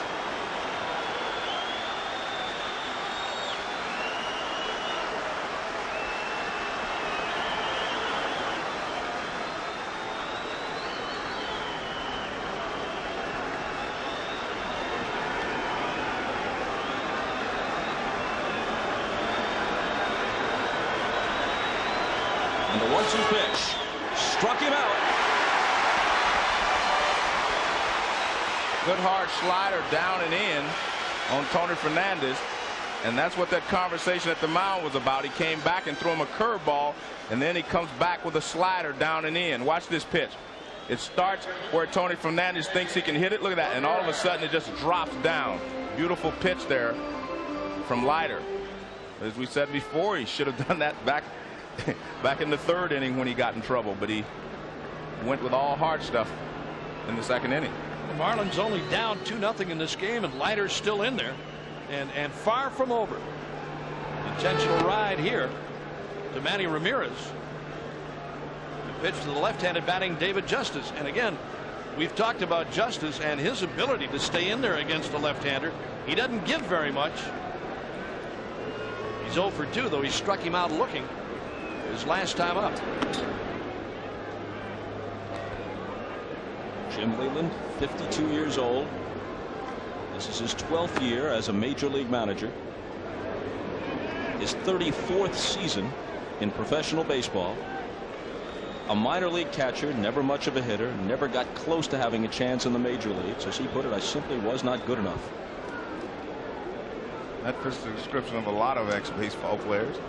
Getting to this final pinnacle is very difficult. I mean, there are only a certain number of spots for players, and the millions of people would love to play Major League Baseball. There's much speculation that despite their success on the field and at the box office in the postseason, that Wayne Huizenga is looking to sell the team. He says he lost some $34 million this year, needs a new stadium. There's Wayne Huizenga, who believes that as long as he owns the team, they will never provide the public funds they feel are necessary to get a new baseball-only park. So he's looking to unload the team, it seems. And if he does, Leland has a clause in his contract that would allow him to leave. He says he's not sure he'd exercise it, but that option would be available to him. A strike to Justice. So it's possible, and I underline possible, that the Marlins could win the World Series tonight and start next season with a new owner and a new manager.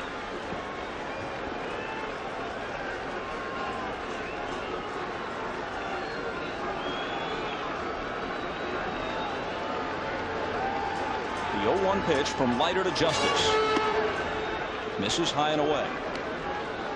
That was kind of interesting there. Charles Johnson gave the sign like he was going inside in case Vizquel is given location down there at second base, and then at the last second he moved outside.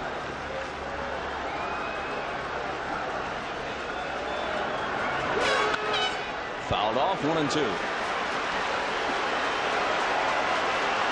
Well, he struck out Justice on a low outside curve back in the third.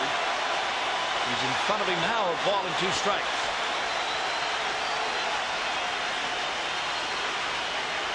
Vizquel, who singled and stole second, leads away. Ramirez with his lead at first. And the 1-2 pitch. There goes Vizquel for third. Johnson's throw, and Omar steals that too. Now that's pretty bold with a left-handed hitter at the plate and 2 outs. And not only that, I mean, if you get thrown out, you end the inning. But it is much easier to steal third base off of a left-hander than it is a right-hander, because he only takes one look and he's have to whirl, and a left-hander's delivery is a lot slower. And that's why he was able to steal second base first of all, and again here he steals third base. Johnson trying to hurry his throw. He made a bad throw. A good play by Bonilla to make a nice backhanded play on that low throw. Did Justice commit himself? They check at third, and Greg Kosk says no. So the count is full. I say it's always a tough call for a guy to run like that with Justice up there and 2 outs. Here's the check swing by David Justice. Yeah, he checked. Sure did. But Vizquel had such a big jump. And again, a bad throw gets you a cheap run.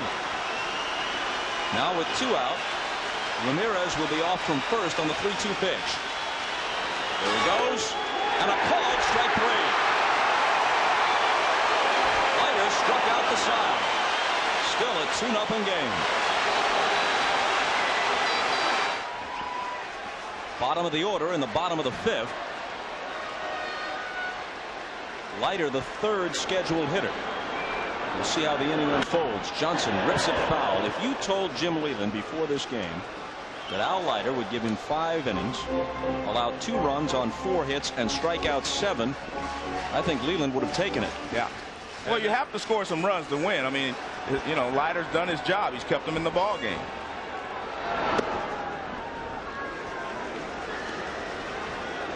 Well, Leiter will stay in if he gets the first 2 guys out and they're not in a scoring situation. You know, he'll probably let him hit. We're only in the 5th inning. It's a long way to go. Back to the mound. Wright makes a nice play and throws him out. There's another little sinking fastball from Jared Wright, that little 2-seamer. And Charles Johnson chopped it up along the third baseline. He made an easy play on it. That's twice now that he's gotten that pitch down and in, or down and away on Johnson, and he's tried to pull it. Tough to do, really tough to do. You should really get out in front of that thing and really jerk it and be strong enough to pull it.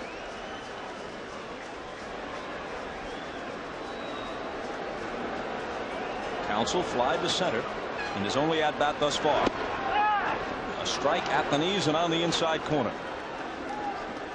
See, that's the movement he has on that fastball. He starts it off the plate against all the left-handers, and it's moving back towards the inside corner.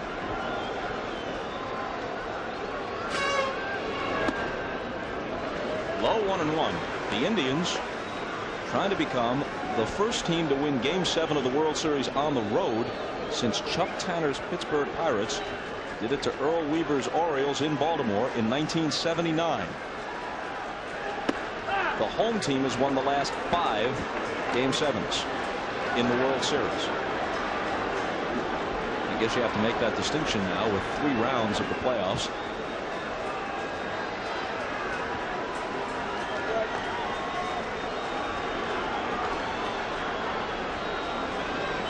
The 1-2 pitch. You know what? Jared Wright has actually gotten better as this game has progressed. I mean, he's thrown a 1-hitter so far, and I mean, he's making the pitches that he has to make. When he gets in trouble, he makes the right pitch at the right time. And I mean, I am really impressed with him tonight. Ball and 2 strikes. He comes with a changeup on Counsell that he fouls.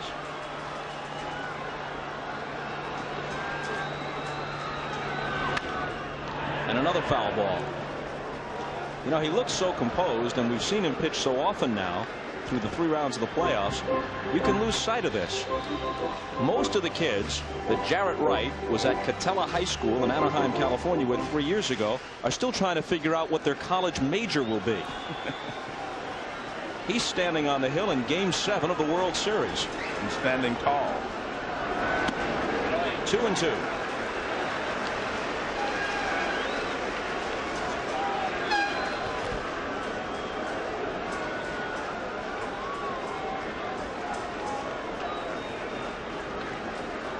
Son of former big league lefty Clyde Wright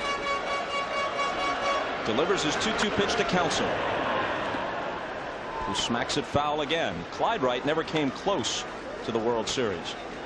The teams he was with, Angels, Rangers, Brewers, were never really close. Did throw a no-hitter. And won 22 games one season in the early 70s and exactly 100 victories lifetime in the majors. There it is. Called strike 3. Now there's that change of pace and a heck of a job by Alomar. Sandy Alomar has really worked this kid nice. He really has. Off the inside corner, he's going with fastballs. Now watch this change of pace. Alomar is setting up inside. There you see it. Beautiful change of pace. Here it is again. Right there. Eddie Montague calls him out. If the Marlins had something going in this inning, they might have hit for Leiter, but with 2 out and nobody on, he comes to the plate and apparently will start the 6th. And one thing the Marlins have to keep in mind, that, you know, even if they do not score here in the 5th, still a long way to go, and you can't panic. You can't start to swinging for the fences. You have to continue to play the game.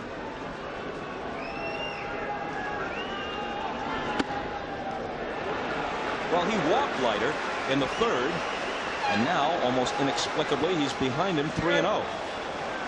Maybe the other guy should take Leiter's advice, just go up there and stand.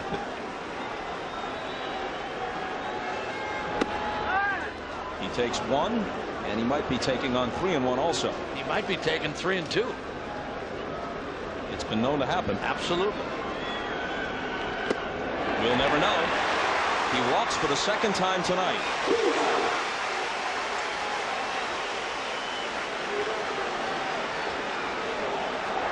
Meanwhile, the veteran Dennis Cook, a former Indian himself, who has been absolutely brilliant in this postseason, begins to warm up, and it won't take long to get warm tonight. A muggy 80 degrees at game time. Now Jarrett Wright, in winning Game 4, walked 5. He walked 5 and struck out 5, but bases on balls got him in trouble in that game. He's walked 4 tonight, including, as you just said, Bob, Al Leiter twice. Devon White has grounded out and struck out. Ball 1 to him.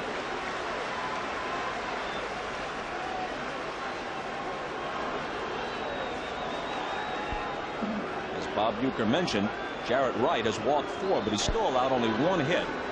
A 1st inning double by Renteria. Now Mark Wiley takes a stroll to the mound, the pitching coach. And the Indians bullpen is getting busy, Bob. Brian Anderson, who has done so well in this series, got the save in that game that Wright won. And when we talked to Mike Hargrove yesterday, this guy was still one of the people being considered to start. So he told us. Later on, he said he had Jarrett Wright in his mind the day before as a starter. But again, I want to get this guy. I mean, he's pitched such a fine ball game, allowed only 1 hit. And to get himself in further trouble here, Hargrove gets somebody up, Brian Anderson.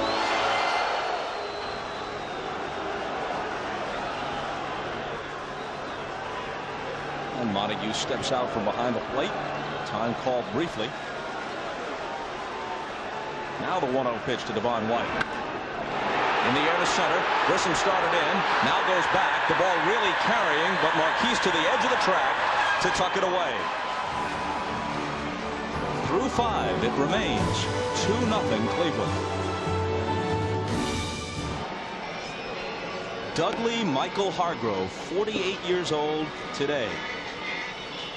What a way to celebrate. If he can bring Cleveland its first world championship since 1948. Hargrove was a fine player himself. The American League Rookie of the Year in 1974 when he hit .323 with Texas.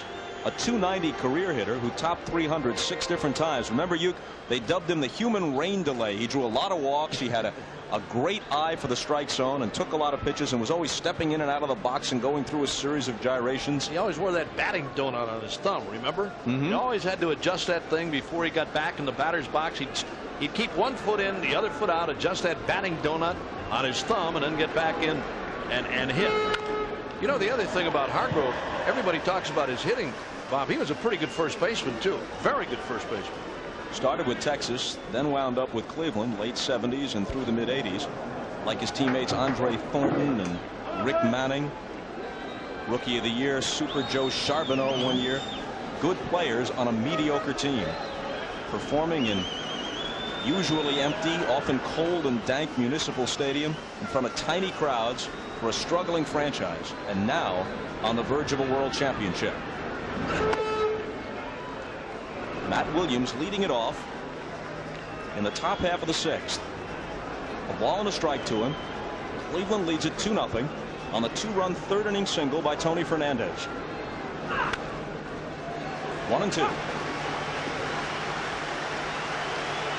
Well, that 2-run single by Fernandez really took the crowd out of the game for a while.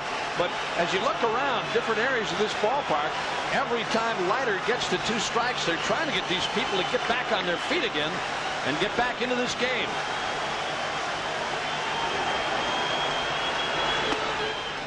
High 2-2.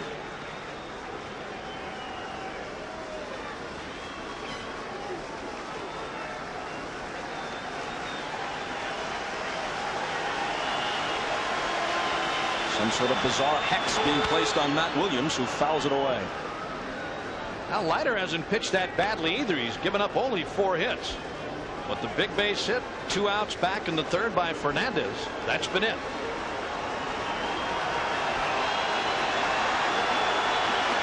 This is easily his best performance of the postseason, but it might not be good enough.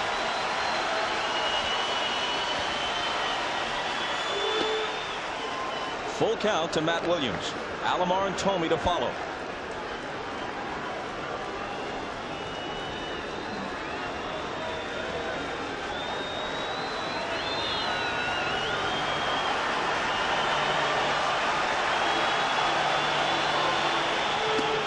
And he walks in to start the 6th.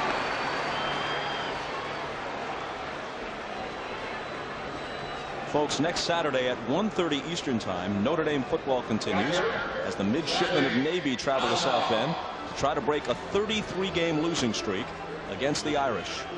All things considered, this might be the year to do it. Then at 5 Eastern, Ahmad Rashad hosts the NBA preview one-on-one with analysis of the upcoming season from Bill Walton and Hubie Brown. Notre Dame football NBA preview show next Saturday beginning at 1:30 Eastern Time.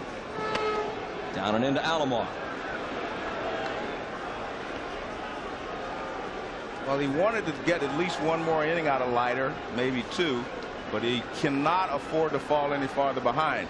So if he continues to struggle here in this inning, he's going to have to make a pitching change. And Jim Leland is watching every pitch very closely because he knows he can't wait too long.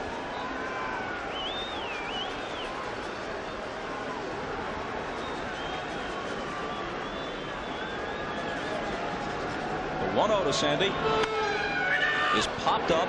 Johnson off with the mask. Dalton in from first. Dutch takes it.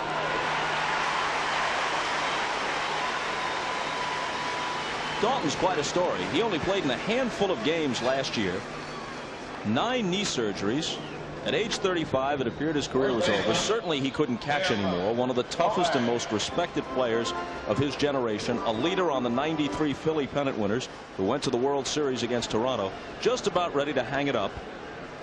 Suddenly finds new life in Florida and hitting cleanup in Game 7 of the World Series. The baseball trail takes some strange twists and turns.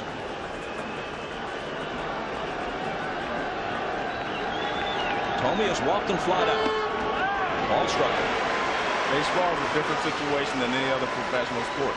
Where else could a guy like Jim Leland spend 20 years in the minor leagues and get a chance to lead his team to the World Championship later in his career? So not a lot of other sports offer that opportunity. And then there's a callow kid like Jarrett Wright, who almost right out of the box is not only on a pennant winner, but on the mound for Game 7 in the World Series. 1-1. And again, it goes back.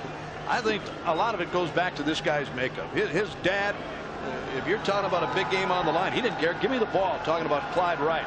And despite the fact that he was not a hard thrower, he could pitch. I got a kick out of it. They asked him about if he was something like his dad. He said, only when I throw slow stuff. 2-1. Well, his dad was a left-hander who featured a screwball and couldn't throw nearly as hard as this young right-hander. Clyde Wright's awfully proud of this kid. I talked to him earlier this year, and he said, wait till you see him. I haven't had a chance to watch this kid pitch in the big leagues yet. Clyde Wright said, wait till you see him. And now Leiter falls behind Thome, 3-1. And again, you know, he pitches himself into a tough situation here. He did the same with Alomar. He got the pop-up from Alomar. And he's going to have to give Thome a pitch to hit. And he can only hope that he makes an out or hits it at someone. He bounces it to Dalton. He goes for the lead runner and gets it.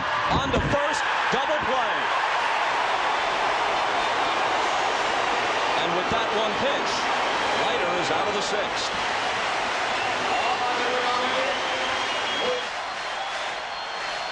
The rookie Jarrett Wright takes a 2-0 lead to the bottom of the sixth of Game 7.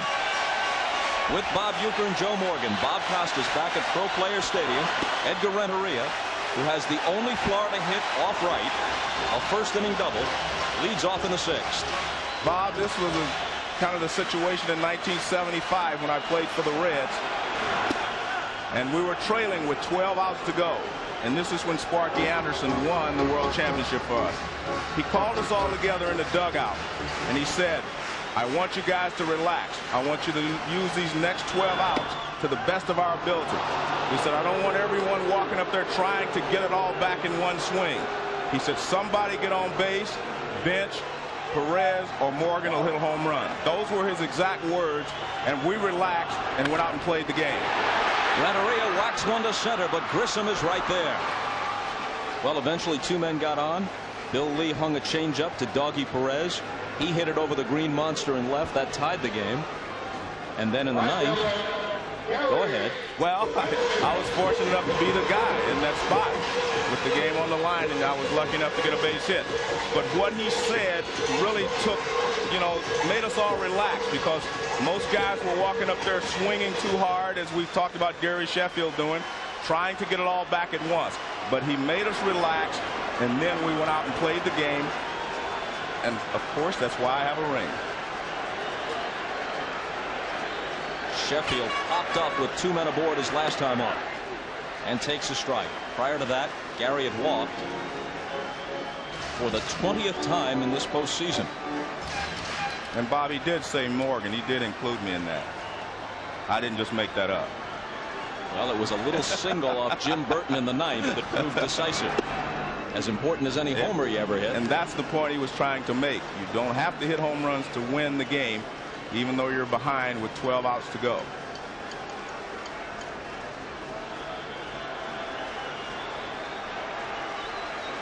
The Marlins are down to 11 outs right now. 1-2 to Sheffield. Indians bullpen, Charles Nagy, the right-hander, the left-hander Brian Anderson. But Jarrett Wright cruising 2-0, allowed only one hit in this game. Well, the scary thing, if you're Mike Hargrove, when do you decide to take Jarrett Wright out? Do you take him out before he gets into deep trouble and bring in someone out of the bullpen when you don't know exactly what you're going to get? Or do you let him just go as long as he can? Fastball high and away, 2-2. Well, he told us he'd let Wright go as long as he looked like he was doing the job. He's doing it here in the sixth. but he's got Nagy and Anderson ready just in case. Sheffield lays off the breaking ball, full count. Wright is the second hitter in the top of the seventh, so that might figure in Hargrove's thinking. And remember, it's only a 2-0 lead. One guy gets on and it brings a tying run to the plate. If Gary Sheffield can get on, he's going to bring up 3 straight power hitters after him.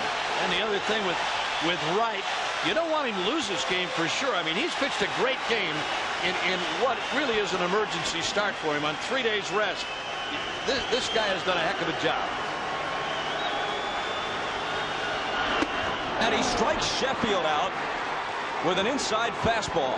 Up and in on Gary Sheffield. He chased it, picks up another strikeout, and again Sheffield over swinging, trying to get one back with one swing of the bat. Watch this fastball.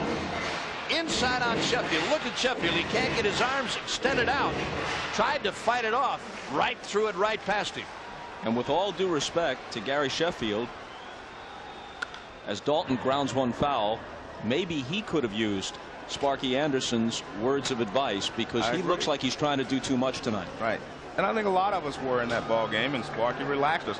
And if he takes that pitch right there, it's ball 4, and Darren Dalton becomes the tying run. 1-1. But I don't think we can say enough about Jarrett Wright. I mean, I was not convinced personally until we got to about the 3rd inning, and he has shown us that he has what it takes. Whoa! Down goes Dalton. Well, that was certainly not a purpose pitch on Dalton. I don't know how he got out of the way of this high inside fastball. Here it is. This one is right at the helmet of Darren Dalton. And behind him. Right at it, and down he goes. Well, if nothing else, it assures him that the reflexes are still there. Heck of a way to find out, though. 2-1 pitch. Line to right. Ramirez lost it in the lights, I believe. It gets beyond him. It'll go to the wall. Dalton to second. On his way for 3. And in there.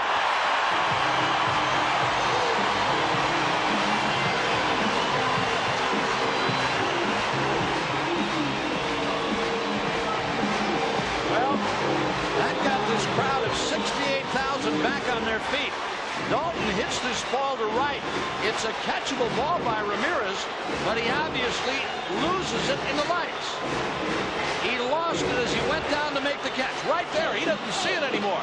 That ball hit off of his glove, rolled to the wall before it was finally run down by Grissom, and a big break for Florida.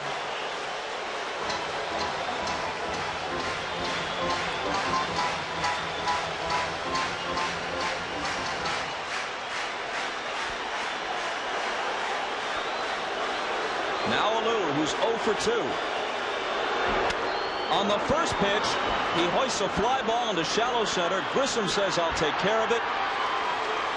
They had an opportunity but couldn't cash in. And now they're down to 9 outs.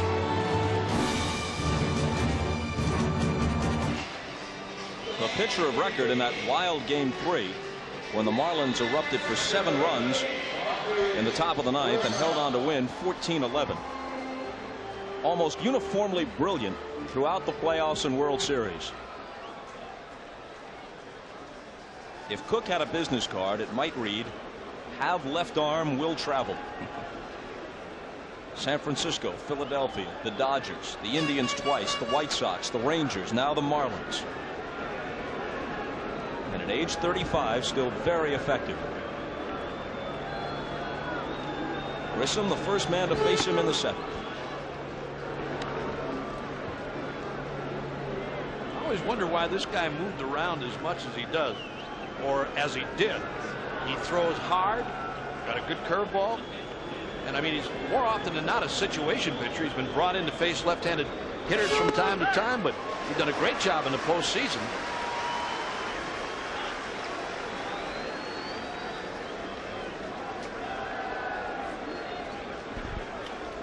A ball and a strike. The pitcher's spot is due next. In the air to deep right. Sheffield chases this one to the track and takes it astride in front of the wall. Grissom hit it a long way the opposite way. And Jarrett Wright will bat for himself. Well, he should get a big hand, but I don't know if he will from this partisan crowd. But everyone should appreciate what he's done so far tonight. It's a bit harder to find charity in your heart when you're losing Game 7, or appreciation when you're losing Game 7 of the World Series. Wright has sacrificed and struck out. Well, for anybody who thought this guy was too young or the pressure might be too great for him, he's answered that tonight.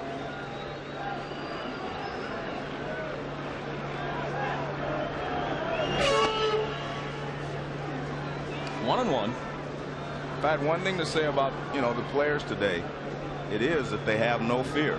And I think that's great that they can walk in and just step on the mound and throw a great game in Game 7, and as he has done.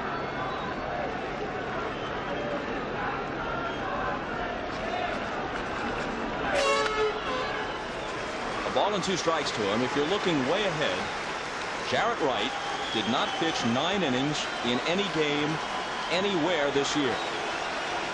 Not with the Akron Arrows of AA ball in the Eastern League, where he started the season in April.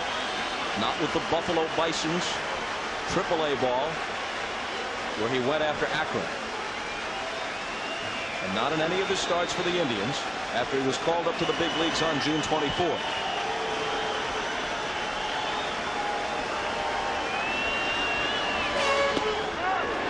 On the inside corner, and Ed Montague punches him out. And if Wright has any difference of opinion with that, he's wise not to express it, because he wants those pitches when he's throwing them.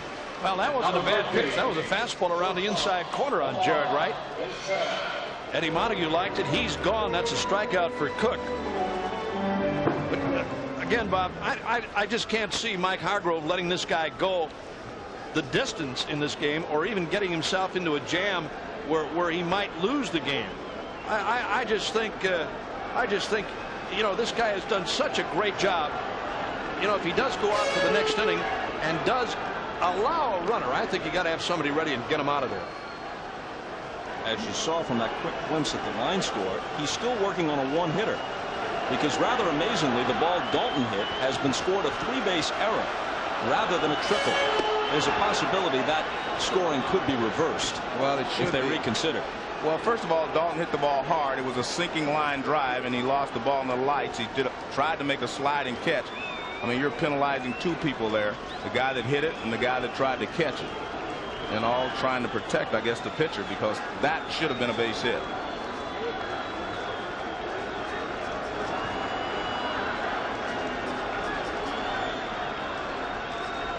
Cook's 2-0 pitch to Vizquel is a strike. Well, as it turned out, Dalton didn't score, so it wouldn't have any effect on the earned run average of Jarrett Wright, if that's a consideration at all.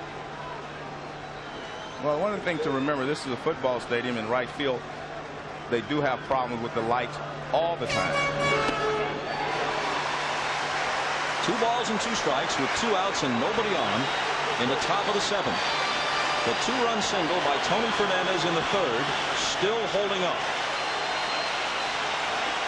Well, this big crowd, 68,000 plus. They haven't had much to holler about, but they want Cook to finish off Vizquel.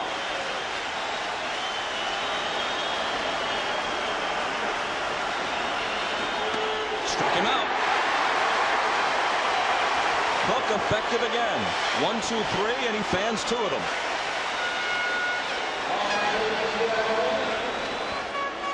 Provided for tonight's telecast from Pro Player Stadium. The fans settle back in after the 7th inning stretch, and Bobby Bonilla launches one to deep right. Bonilla sends one out of here.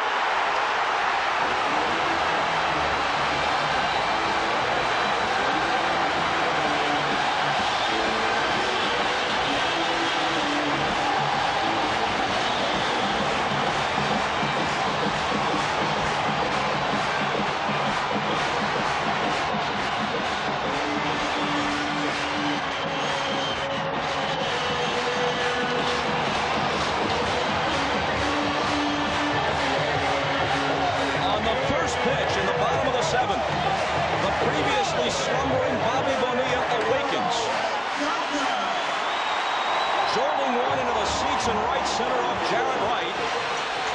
And it's a 2-1 game. I think he hit a high changeup. Take a look at this pitch that Bonilla hit against Wright. This looks like it's a high changeup. That's exactly what it is. I mean, that thing's right in the wheelhouse, waist high, and Bonilla hit it out. Well, more importantly than just getting them within one run, that tells Jarrett Wright that he can be hurt. And until you prove to a pitcher that you can hurt him, his confidence will never waver. Well, the Indians' bullpen is busy. Mark Wiley making sure they're ready down there. It's Nagy and Anderson again. And his 2-1 pitch to Johnson. Fouled back. In talking a moment ago about Jarrett Wright and Mike Hargrove, he's pitched a great ball game here tonight. And in talking about not letting this kid lose the game, if indeed he does give up a run, which he did, with the home run by Bonilla, to have somebody ready and get him in there. A different left-hander up now. Ossenmacher rather than Anderson, along with Nagy. They come to their feet in anticipation of the 3-2 pitch from Wright to Johnson. Struck him out. Well, there's an indication of what Wright is made of. You're right. Another fastball up and out of the strike zone, but you know this kid never stops throwing. I mean, he turns this pitch loose. 3-2, he doesn't hold back. He doesn't try to just throw a strike. He throws his best stuff, and Johnson can't catch up with him.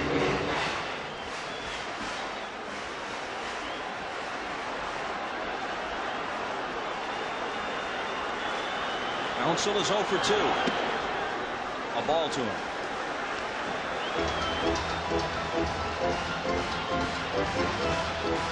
Dennis Cook, who happens to be an exceptionally good hitting pitcher, is in the on-deck circle, but we'll see.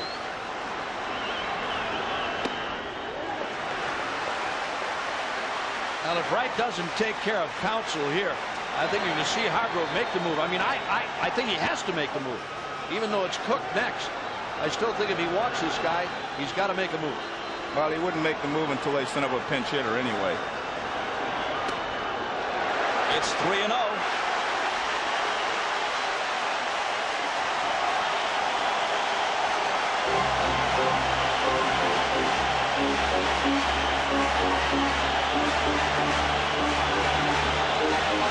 Counsell will take at least one. And it's off the outside corner. Ball 4.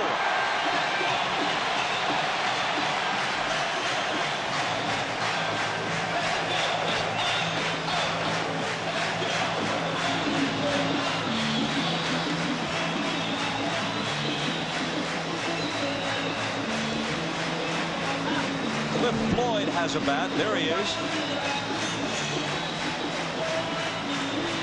And we'll see what Hargrove does after Floyd is announced.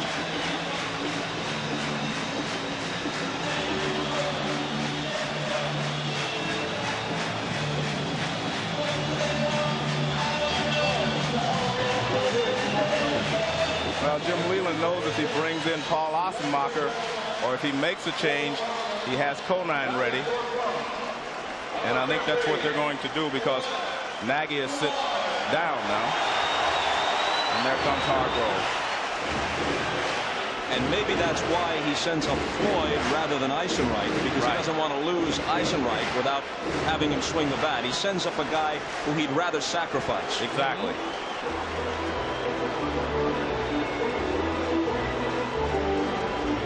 Hargrove takes the ball from Wright. Wow, but man, oh man. Something to remember. He leaves leading 2-1.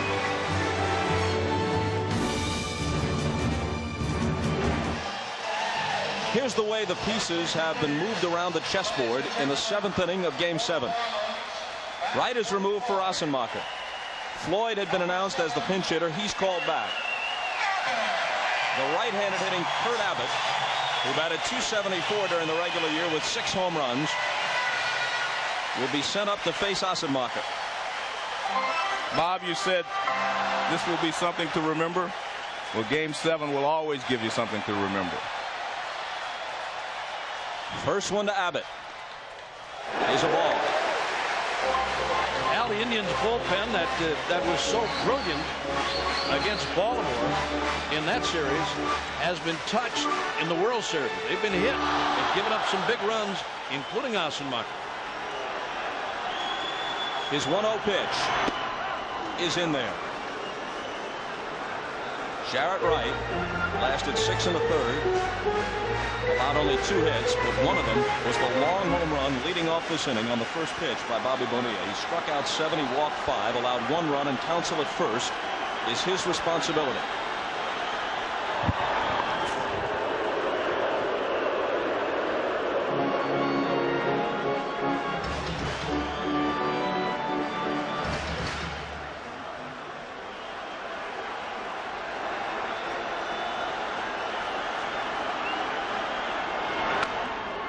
Bouncing ball, foul.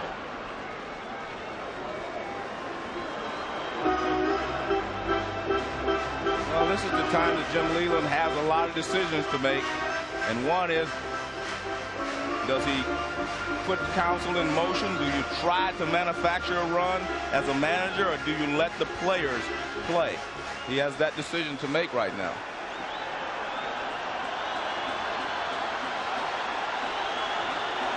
On 1 and 2. Abbott hits one in the air to right.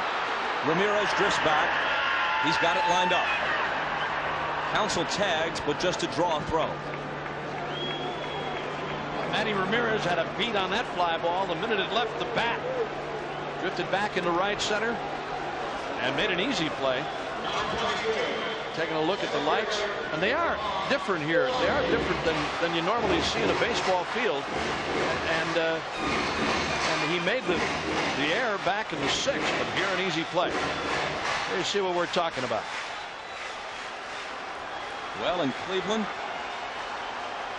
14-11, 10-3, 8-7. Then we come back here for games 6 and 7, and pitching and defense take over. 4-1 last night. 2-1 in the 7th tonight in game 7. And for those of you who are wondering why he used Kurt Abbott instead of Conine, he's going to have another shot to use him later in the ballgame. They didn't want to use him up this early.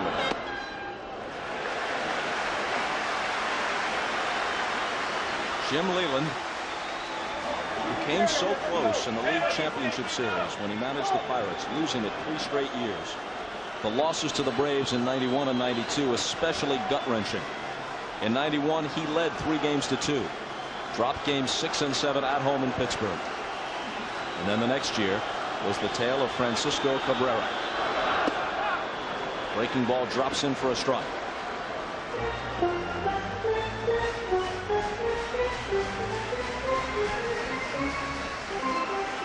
As he put it before this game, if you're not at least a little nervous, if you don't have butterflies, you're in the wrong business. Something wrong with you. 2-2. This is what you play for. Yeah, this is what it all boils down to, Bob. At the start of spring training, every club, those who have got the chance to win, and despite what happens throughout the course of the season, this is it right here. Everything's right here. Every player, every coach, their families, everything else. A full count. So now Counsell, who runs pretty well, will take off on the pitch.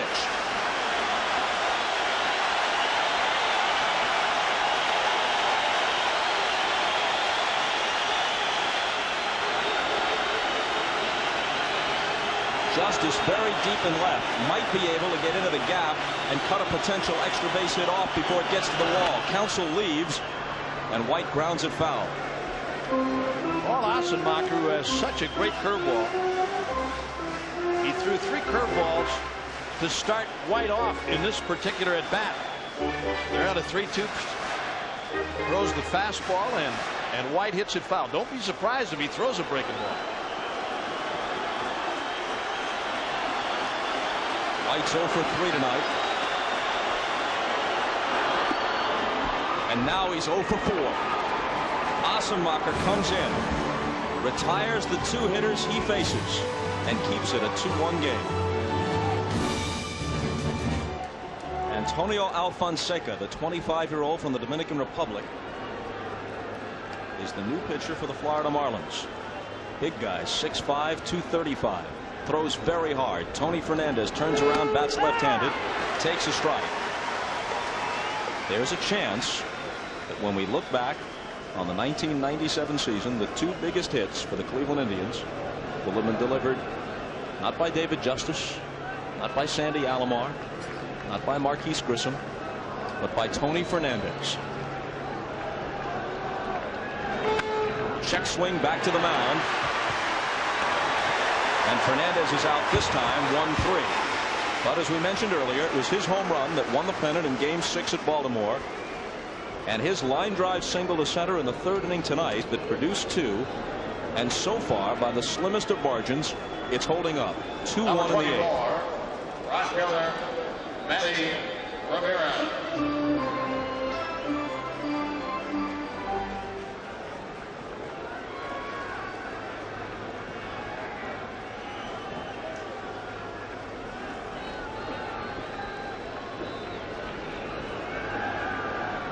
Ramirez 0 for 1 with a pair of walks, hitting only 174 in the series, but that's a little deceptive. He has 2 home runs, and last night he had a pair of sacrifice flies.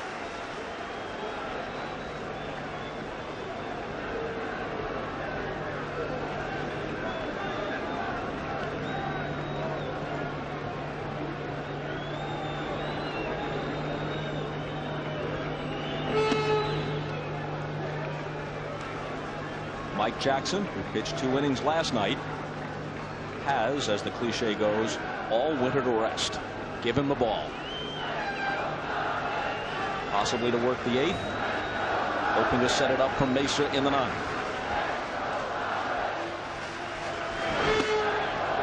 Two and 1. Well, Fonseca is going to have to hold him here. That's his job. If he can come in and record, you know, maybe a 1, 2, 3 inning and let them get right back on offense, they'll have a chance. He cannot afford to give up any runs this late in the ball game.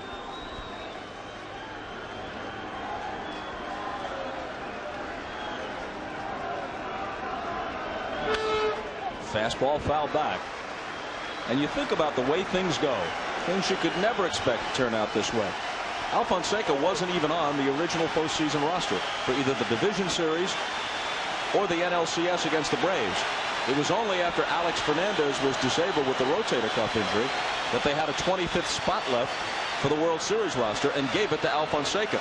Now Leland has so much confidence in him that he lets him work in the 8th inning of a 1-run game.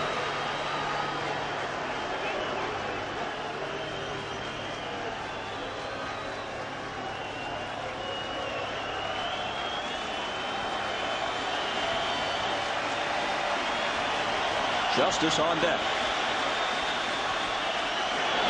Fastball on the outside corner, and Ramirez sits down. Fonseca is another one of those guys, very hard thrower. He doesn't mess around very much. Shook off Johnson a couple of times. He wanted to throw heat. Here's that last fastball on Ramirez. In the 90s, on the outside corner, Eddie Montague pulls back on him.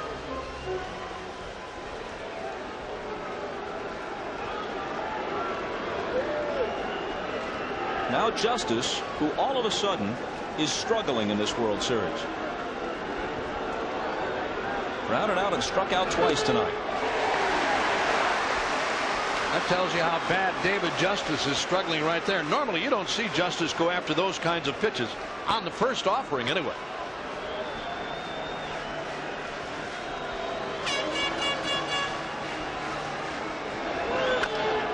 A big chopper to the right side. Alfonseca will have to cover. Dalton pegs it over there, showing that catcher's arm at first base. And Alfonseca does work. A perfect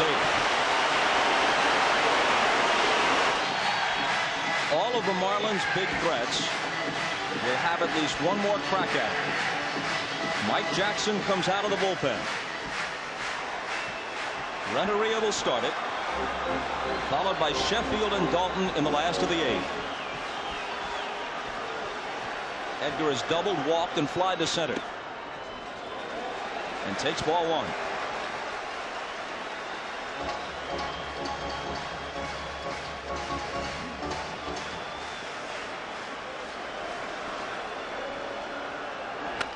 A slider is tapped back to the mound. Renteria never got out of the box. He stumbled after hitting the ball. 1 out in the 8th. Folks, don't miss this week's Mad About You. Tuesday, a baby out of control. If they don't keep moving, the baby explodes in tears. Based on actual events. Oh, man. Speed Baby, a Mad About You special, NBC Tuesday.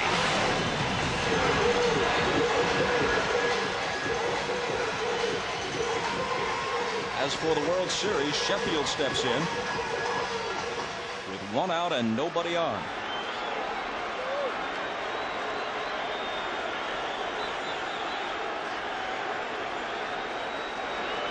Has 3 postseason homers, 1 in the World Series. Jim Gray told us in between innings that Jerry Manuel went up and told Gary Sheffield to relax a little bit. And I feel that it's tough for him to relax today because he's the one that Jim Gray said made that emotional speech before the ball game about trying to win this for Jim Leland. And when you do that, you want to go out and lead the parade. And I think he's just tried a little bit too hard so far tonight.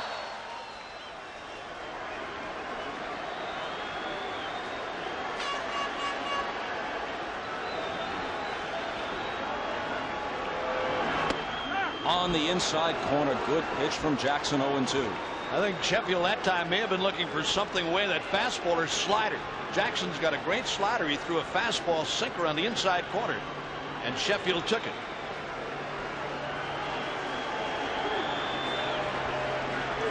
Now the 0-2 pitch is fouled off. Well, there's a slider you don't want to mess around with too much. That was a hanger on the inside, and Sheffield a little bit tardy on it and fouled it back.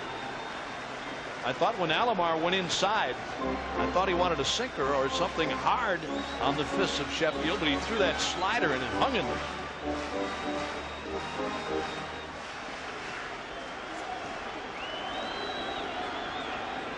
And now Jackson wants a new baseball.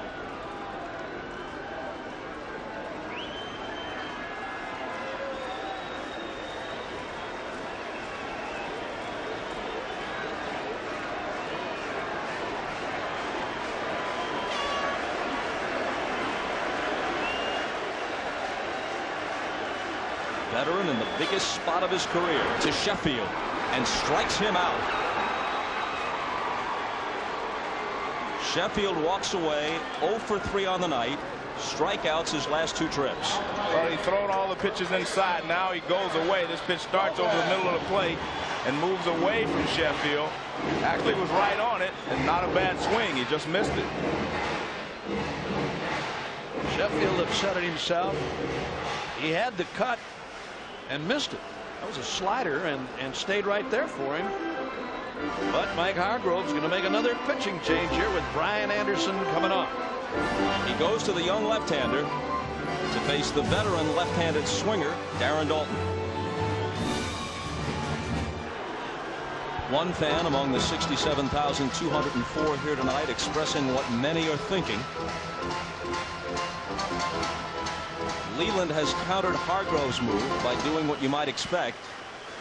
He calls the left-handed hitter Daulton back, sends up Jeff Conine to face Brian Anderson with 2 out and nobody on.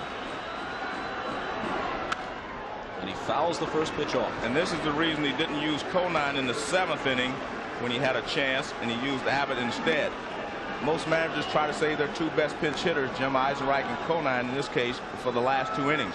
But you don't have that luxury today. I think I would have used Conine in the 7th inning personally, but I understand his motivation behind saving it. Inside 1-1 to the original Marlin. He and reserve Alex Arias are the only 2 left from the first team they fielded in 1993, and Conine's the only guy left among those they selected in the expansion draft to stock their club. 1-2. Conine last night hit the ball hard in that loss for the Marlins. Super catch by Grissom on that ball that he hit deep to left center at the wall. He made the basket catch over the shoulder to Rob Conine. Interesting statistic there. 6 home runs after entering the game in the 7th inning. 2-2. Brian Anderson was very effective in Game 4 at Jacobs Field. In fact, picked up the save in the game.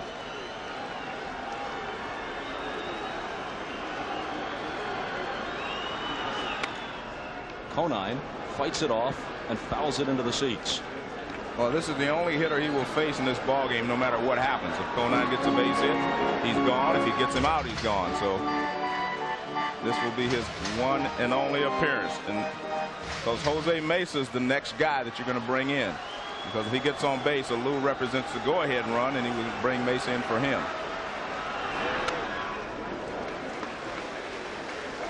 Still 2-2. Conine hit 17 home runs this year.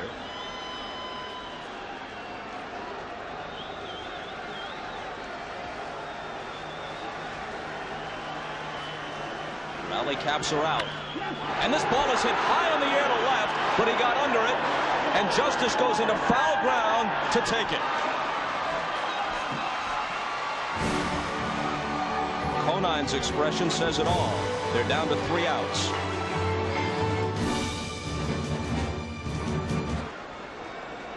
There was criticism, some of it justified, about the quality of play earlier in this World Series. But not last night, and certainly not tonight. Game 7, a taut 2-1 struggle into the 9th. Alfonseca to Williams, ball 1. Alomar and Thome will follow.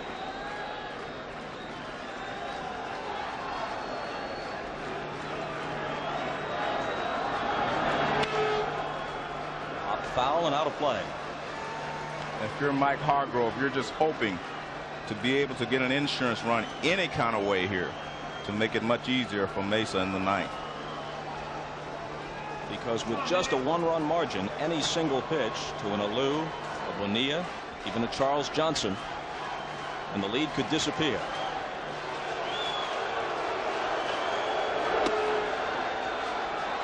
You know, we've talked so much about the bullpens. Both of these bullpens in the World Series, and they've been touched for some runs, but tonight in this final game, they've been good. Starter Jared Wright outstanding.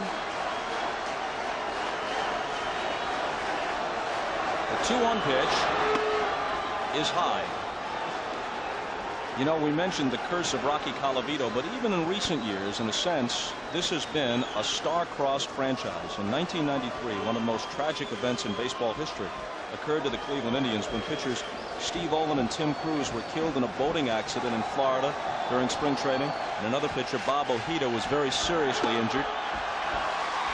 Ball 4 to Williams. He's aboard to start the 9th. Keith Olbermann asked Mike Hargrove how often he thinks of Steve Olin and Tim Cruz now 4 years later.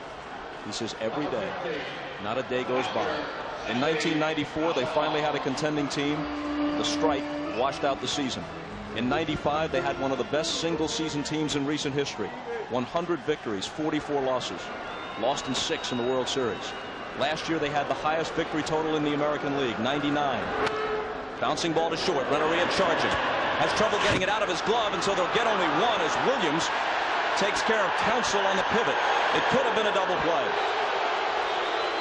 Great job by Williams to get down there and put the pressure on Counsell. The only problem is Counsell stays at the bag, come to the ball, be a moving target. See, Williams knows exactly where to find him.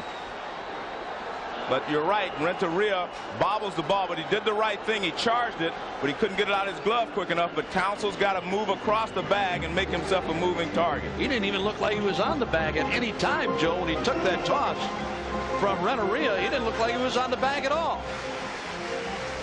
With the left-handed hitting Thome due, Alfonseca exits, and Heredia, the southpaw, enters.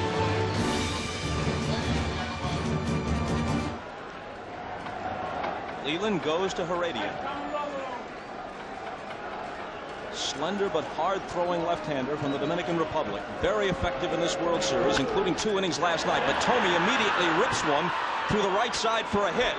And Alomar's going to try for third and make it ahead of Sheffield's throw. Great hustle there by Alomar.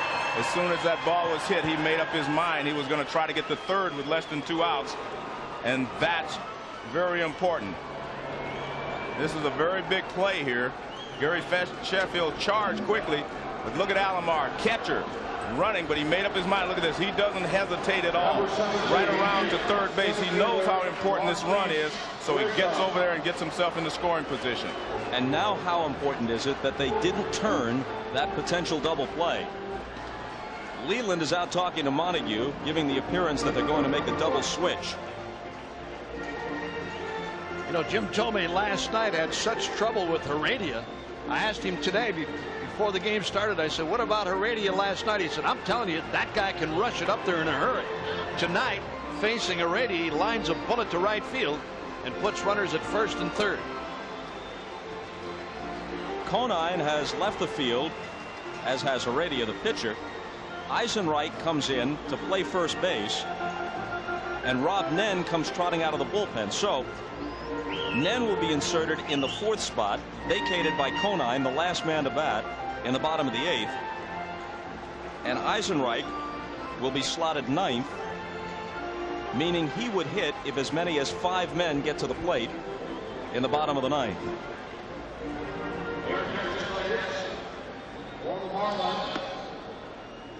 Rob Nen, who has been the closer for Jim Leland. Here you see what he's done. 3 innings pitched, 7 hits, 5 runs. His control has been a problem for him. I mean, he has no movement on his fastball. He's a very hard thrower, but he got hit very hard in the series. In the 9th innings of games 3 and 5, he was more arsonist than fireman,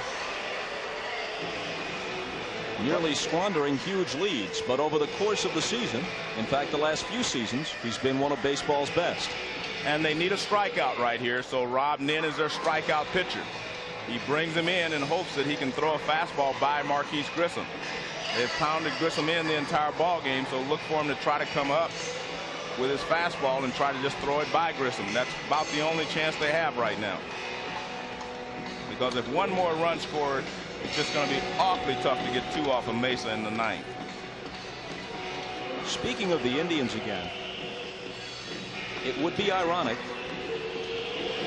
if after failing to win the World Series with a team that was pretty clearly baseball's best in 1995, then failing to even get out of the division series last year with a team that won 99, tops in the American League, if they win it all with a club that had the 4th best record of all the qualifiers for the American League playoffs, just 86 wins, but they have played very well, as have the Marlins, when it's counted most in the playoffs and now the World Series.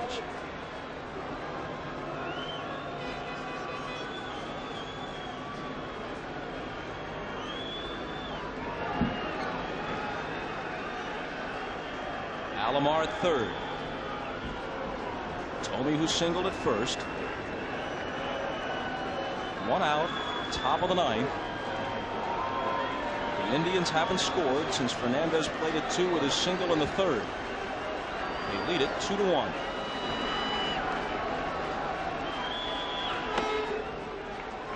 Grissom takes a ball with the infield in. Well, they're playing halfway, Bob, because what happens if he hits a ball sharply to shortstop, they will try to turn 2. If he hits it sharply to second base, they'll try to turn 2. But if they have to charge the ball, they'll come to the plate. A ball and a strike. There's the good fastball from Nen, starting him off fastball upstairs. That one right down the middle. And Grissom had a nice cut and fouled it back. Playing him deep slightly to pull in the outfield, despite the fact that Nen throws hard in that high 90 range.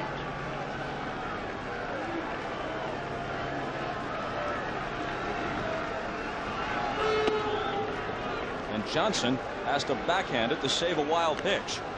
Good play by Charles Johnson on a low outside fastball. You've got to be ready for it all the time. You've got to anticipate, no matter what you call fastball, breaking ball, that he may throw one wide. You've got to be ready, and he did. Made a nice play on it.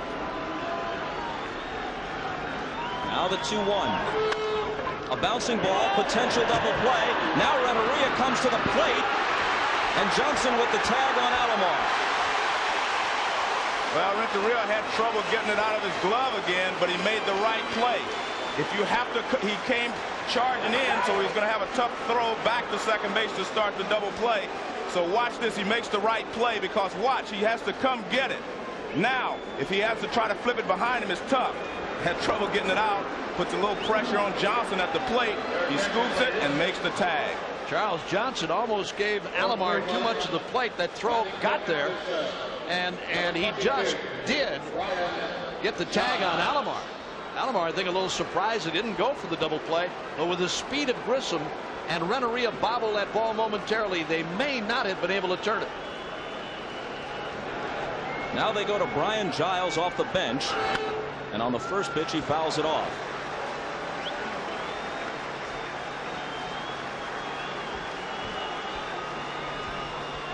Renteria made the right play because you cannot afford to go for two and miss it and give up another run. Especially with Grissom running out of the box. So now Grissom is at first.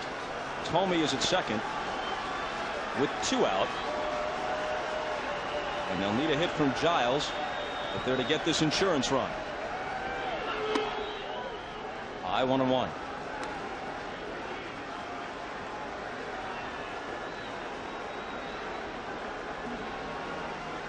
He stands to be the winner in Game 7 of the World Series. But only if Mesa can protect it in the bottom of the 9th.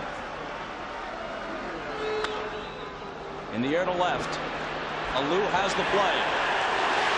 It's a 1-run game as we go to the bottom of the 9th in Game 7 of the World Series. 3 outs from the happiest birthday of his life, and if it happens, it won't just be for the millions of fans who are crazy about these Indians and who pack Jacobs Field every day and night during the baseball season. It'll be for all those folks who went to Municipal Stadium and were part of crowds of 3,500 and 4,000 through all the lean years, cheering for Chico Simone and Max Alvis, Daddy Wags Wagner and Vic Davalio, Jack Fralick and Southern Sam McDowell. For all the people who have waited since 1948 for the Indians to be world champions. Meanwhile, Jim Leyland has waited through 34 seasons in professional baseball for this, 12 of them as a major league manager. He needed to win 1 over the last 2 nights. Beaten 4-1 in Game 6.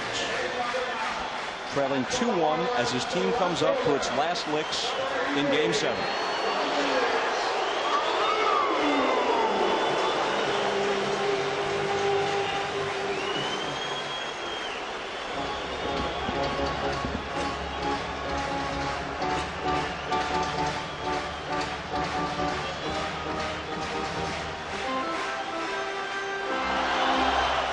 Mesa saved it last night. Alou will be first. All 3 of those postseason homers for him are in this World Series. Well, the thing to do is still be patient. Make sure you get a pitch to hit. Mesa from the stretch. Down low. And he's got an outstanding fastball. He starts Alou off with a curve.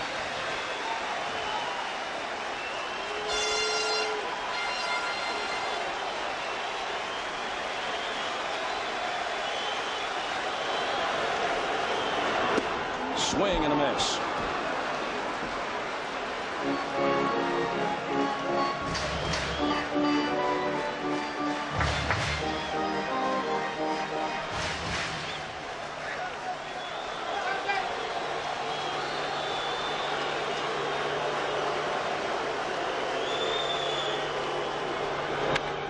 A line drive over short. It falls softly in there for a leadoff hit.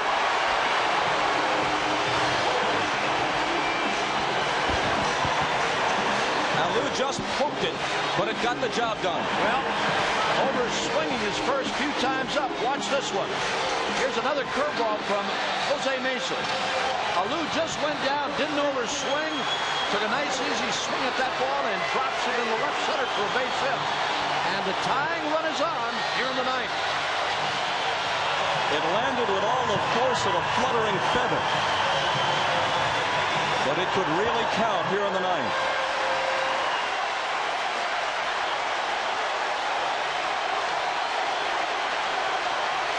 Bonilla homered his last time up. And fouls this one to the seats and left. Not a good swing there by Bobby Bonilla. If you're not looking for the fastball, take it.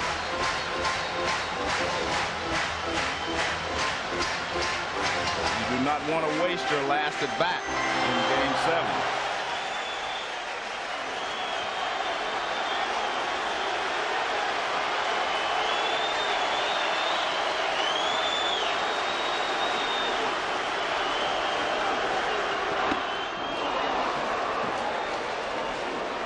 He may never have swung harder at a pitch in his life.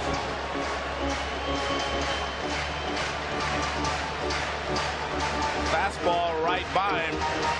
I think it would have been okay to take that swing on the first strike, but not to get yourself into the hole. Now it's 0-2.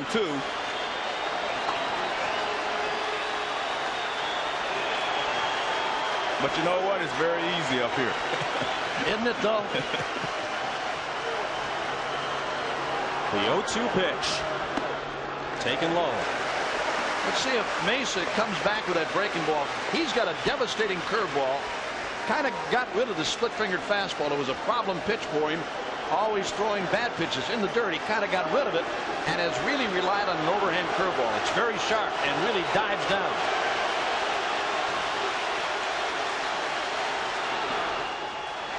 Blocked by Alomar, who springs back up out of that crouch and eyes Alou at first. Beautiful play by Alomar. That's the pitch I was talking about. This overhand curve by Mesa only drops it about 58 feet in front of Alomar, and a beautiful block. That's a tough play for Sandy Alomar. That ball got up under his mask.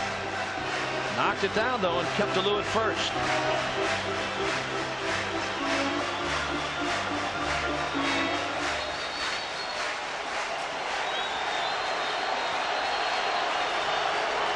Alou at first with only the third hit of the night for the Marlins. The 2-2 to Bonilla. Full count.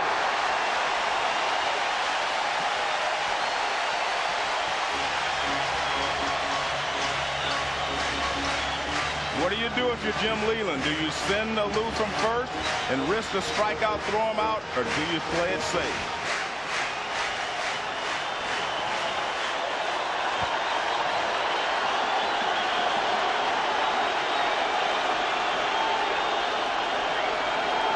Not going. And a line drive. Foul.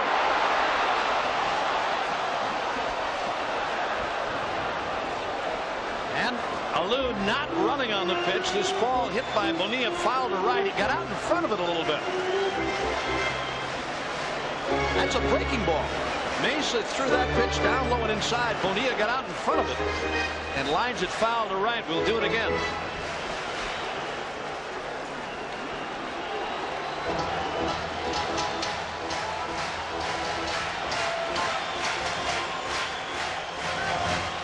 Hargrove told us that with a one-run lead in the bottom of the 11th in Baltimore, he couldn't bear to watch. He actually positioned himself so he didn't have a view of the pitcher's mound. But that was Game 6. He had some margin of error. Not here. Again, not going. And fouled at the plate. Well, Mesa's let him see everything he's got in this at-bat. He's seen the curveball, fastball. That one he fouled off of his foot.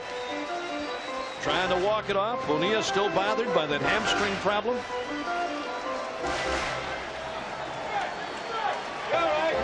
It'll take a little extra time to try and get some feeling back in that foot. Bonilla with Leland all those years in Pittsburgh. This is the biggest at-bat Bobby Bonilla has ever had in his career, as Jim Leland's wife Katie looks on.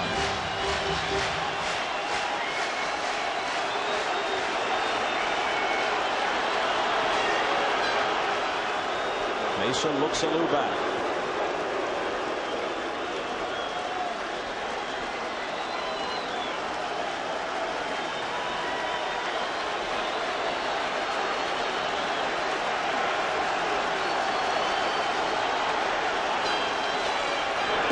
Struck him out. So Bonilla, who had homered his last time, goes down swinging on the 3-2 pitch in the ninth. Well, it was not a strike, but it's very tough to wait for a 95-mile-an-hour fastball and make up your mind, and that's what Mesa throws here. Good, hard fastball. It's down and out of the strike zone, but Bonilla had to go for it.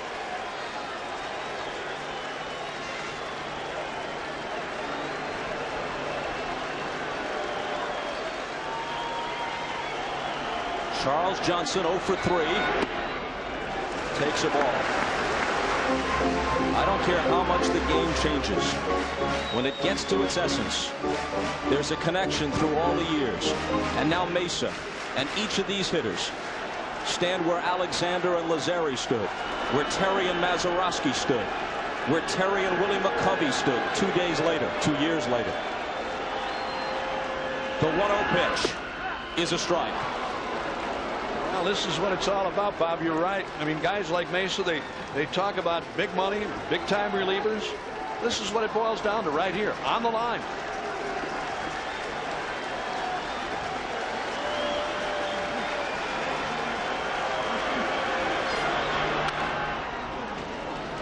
One and 2 to Johnson.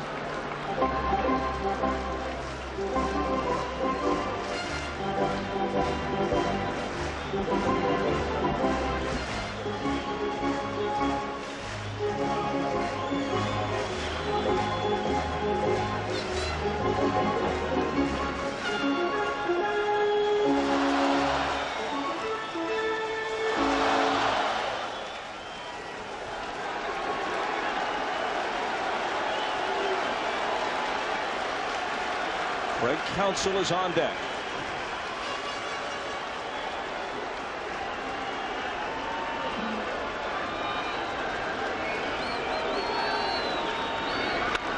A line drive to right that drops for a hit. Alou is on his way to third. Ramirez has no play. Runners at the corners with 1 out.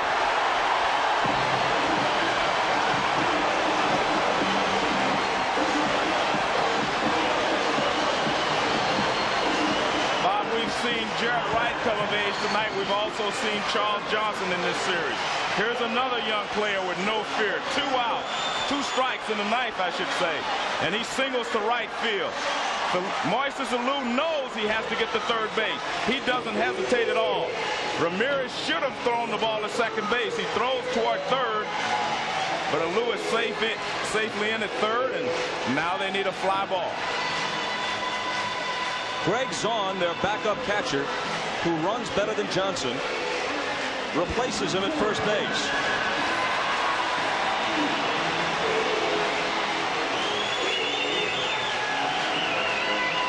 Nagy, who might have started this game 7. Instead, it was the rookie Jarrett Wright. Gets up again in the bullpen.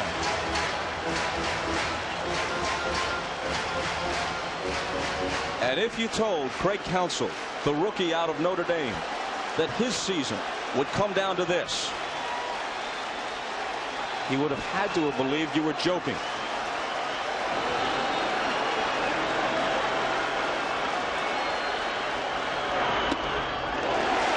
Ball 1. Show some patience. Get a pitch to hit. Infield playing halfway again. Fernandez up at second. Vizquel at shortstop playing shallow.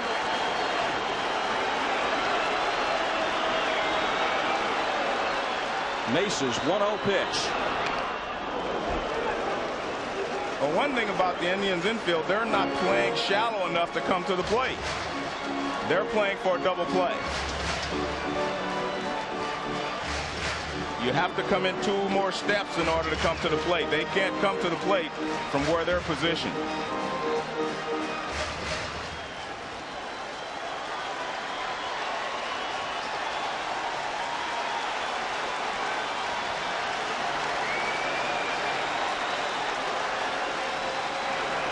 The 1-1 pitch.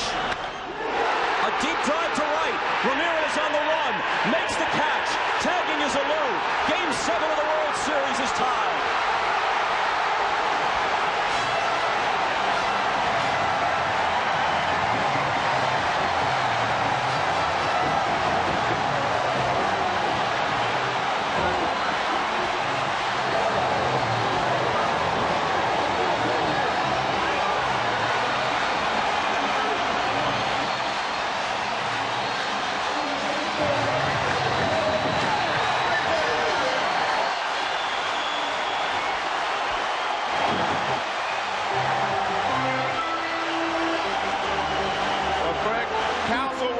The man in the spot, but he made sure he got a pitch that he could get in the air, and that was the main thing. Just stay out of the double play is all he had to do, and he got a pitch to hit, and he got it in the air. Look at that. He drops his back shoulder and makes sure he gets that ball in the air. I told you I've been impressed with him the entire series, and he does a great job here. Yes, he says Alou scored. Come on. Low fastball from Mesa, and he was right on it.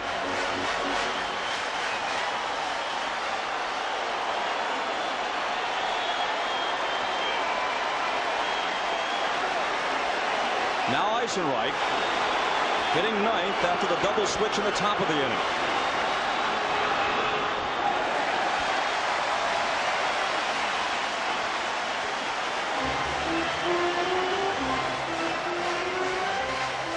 Years old. Been with the Twins, the Royals, the last 4 years with the Phillies. A career .294 hitter. A bouncing ball toward Fernandez. Extra innings in Game 7.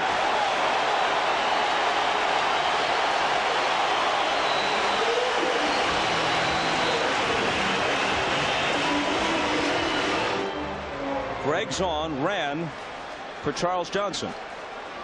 This could become a factor. Johnson, along with Pudge Rodriguez of the Rangers, one of the best throwing catchers in the game, maybe the best. A guy like Vizquel will run if he gets on. How good a thrower is Zahn? Zahn's been around for a while, Bob. He's a veteran catcher. He's nowhere near what Johnson is.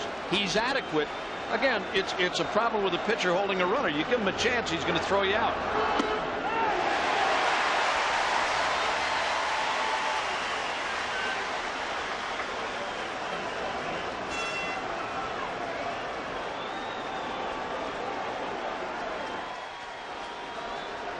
The 1-1 pitch. A ball and 2 strikes. And this is when Ned is at his best, when he uses more than just the fastball. Good breaking ball there for strike 2.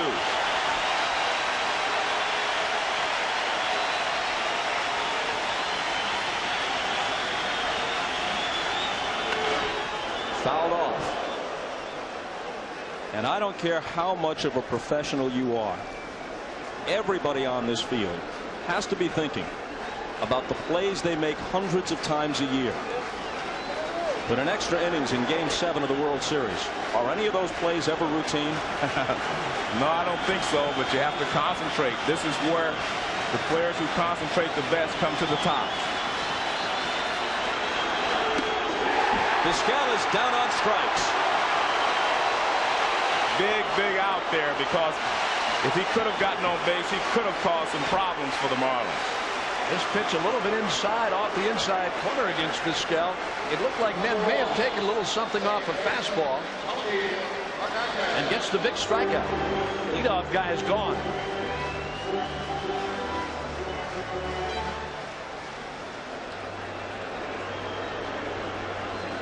For a while, Fernandez thought he might have had the hit that won the World Series. His 2-run single in the 3rd stood up until the 9th.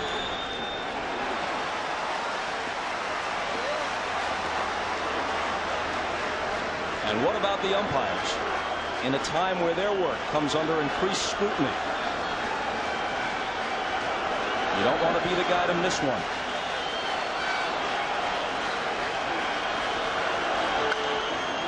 0-2. Eddie Montague's done a super job behind the plate tonight.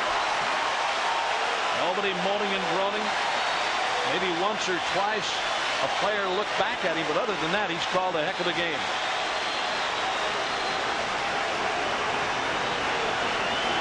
In the bottom of the 10th, the Marlins will have the top of the order.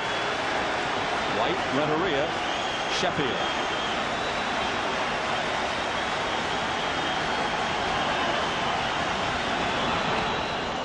Might have overthrown that one. Well, Zahn wanted a high fastball. He wanted a fastball around the letters on Fernandez. Nen really reaching back. And Zahn up into the air to pull that one down.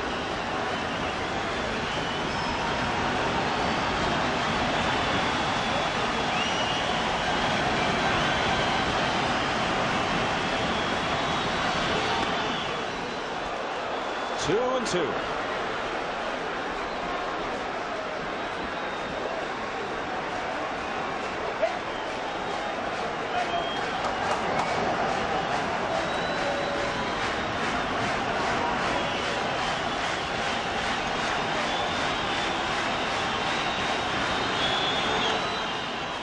And it holds there. Tony Fernandez a little upset at himself that he chased that high fastball. Going up in the high 90s. You can't get up on top of that thing. Fouled it off the best you can do. Fernandez upset.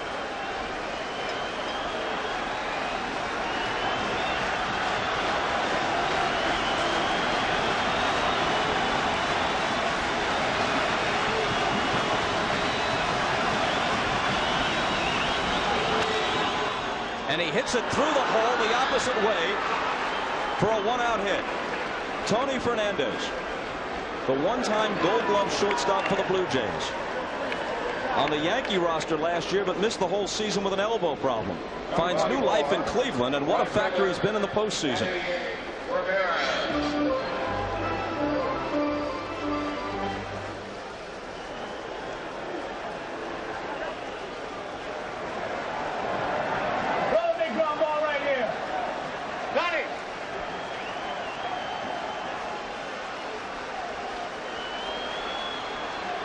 Now Ramirez. 0 for 2 with a pair of walks tonight.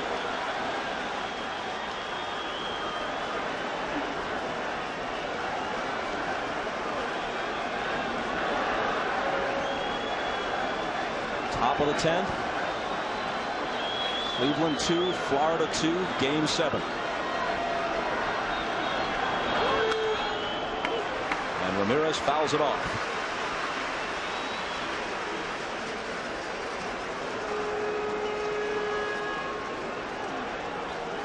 Tony Saunders, game 4 starter. Didn't do very well at all on that occasion. Up in the bullpen.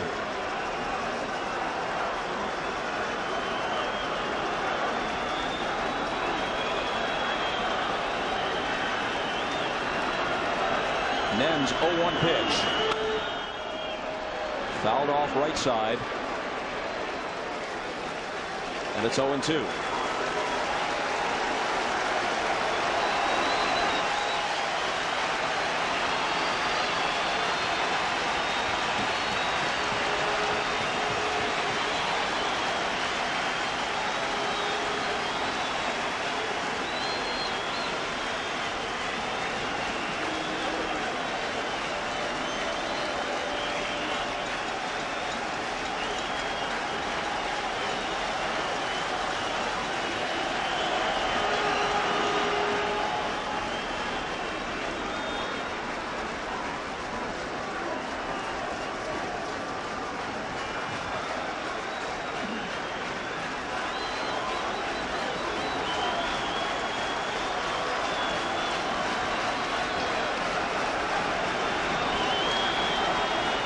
The 0-2 pitch. Struck him out.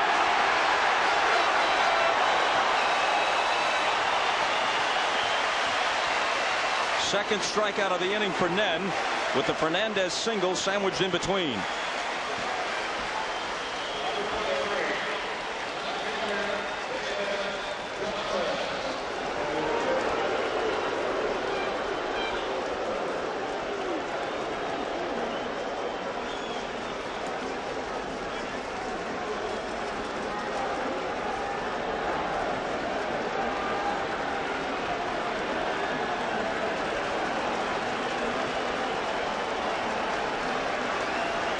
Justice is 0 for 4. 2 years ago, he won the World Series for Atlanta with a home run, but that was in Game 6.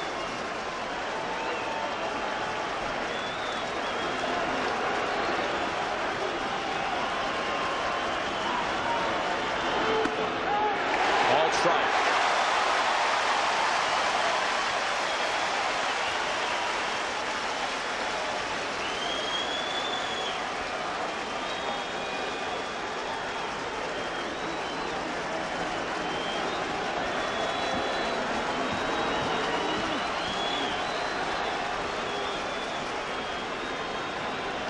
Well, Min is doing a wise thing. He's making sure that he checks Tony Fernandez before every pitch.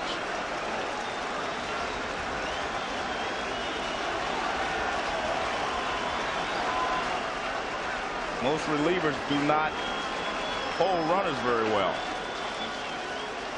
I should say most closers. And you think back to the insurance run the Indians didn't get in the top of the ninth.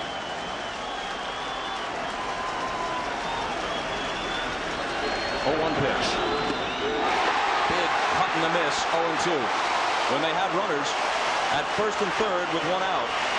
And Grissom bounced to Renteria, who elected to come to the plate to get Alomar. That kept it a 2-1 game. And Council's sacrifice fly on the bottom half tied it. That signal you saw from Jim Leland is telling the Bill Live for the delayed steal.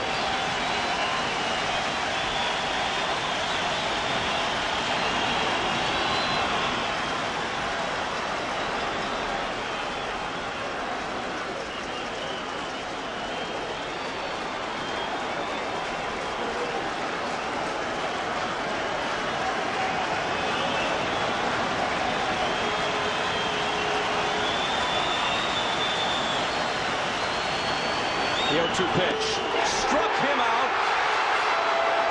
Then comes in and strikes out the side. And we're back after these messages from your local station. Mindful of what he has left on the bench, which isn't much. Arias and Cangelosi. Mesa to White in the bottom of the 10th. Ball 1. One thing that he's got going is the top of the order here in the 10th inning with White, Renteria, and then Sheffield against Jose Mesa.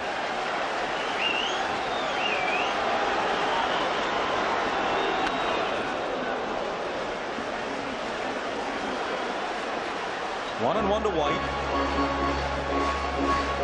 He's grounded out, struck out, flied out, and struck out again.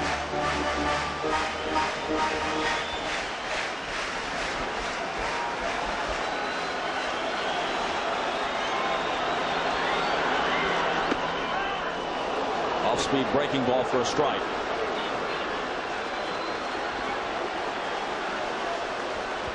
White has pretty much owned Mesa in his American League days.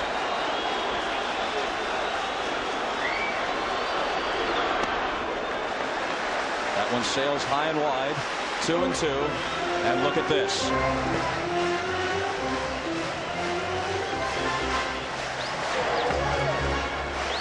Tommy Lasorda, who threw out the first pitch before Game 7 tonight, once used Hershiser out of the bullpen in a memorable LCS game at Shea Stadium in 1988 between his Dodgers and the Mets. Part of LA's miracle run to the World Championship that year. The 2-2 pitch. Through the middle, off the leg of Mesa to Vizquel, on to first, got it. 1-6-3. Well, this ball was bound for center field. Devon White hit it sharply, and it caromed off of Mesa to shortstop. See, he doesn't have a chance to field it, but it's off his leg and bounces to Omar Vizquel. And if you hit it that way, you're usually going to be out.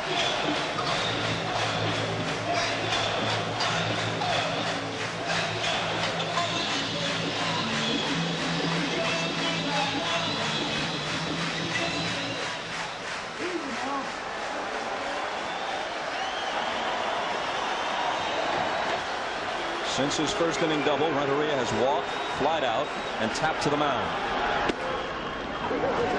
Ball one.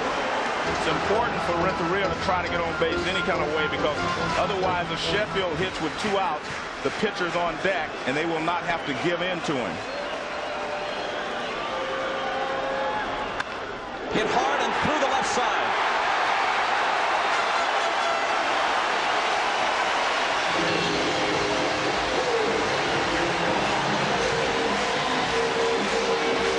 Well, this is a big base hit for Renteria, who had been struggling, because now it forces him to have to pitch to Sheffield. They do not want to end up putting the winning run at second base.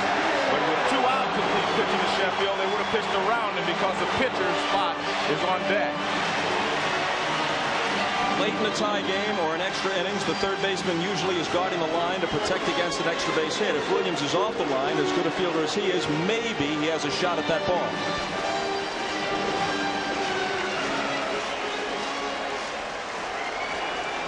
The pitcher's spot comes up next after a double switch, and that's Cangelosi, the switch hitter on deck. Sheffield 0 for 3 with a walk. Takes a ball. Good play again by Alomar.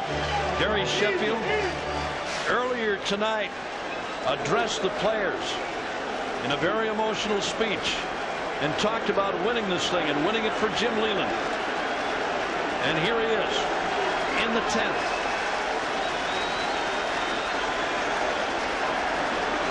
Mesa's 1-0 pitch is in there. Talked about Gary earlier tonight. He's had some major cuts at pitches that weren't in his zone and really over swinging. Charlie Manuel talked to him a couple of times about settling himself down and just doing the normal thing.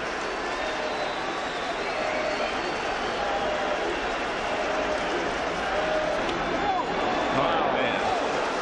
Alomar now is going to stroll out and talk it over with Mesa. I tell you what, this is more luck than being good. You got that right. Yeah, this is just, I mean, he just makes a wild stab at this, and he finds in the glove. I mean, that is just a tough play to make. That would be an in-between hop for an infielder. That's what that was for Alomar. He didn't have time to shift his body over. That's twice in the inning that he's made grabs on pitches in the dirt. Mark Wiley, the Indians pitching coach, heading out there to talk with Mesa once again. That really is a tough play. Again, it's all luck on that one.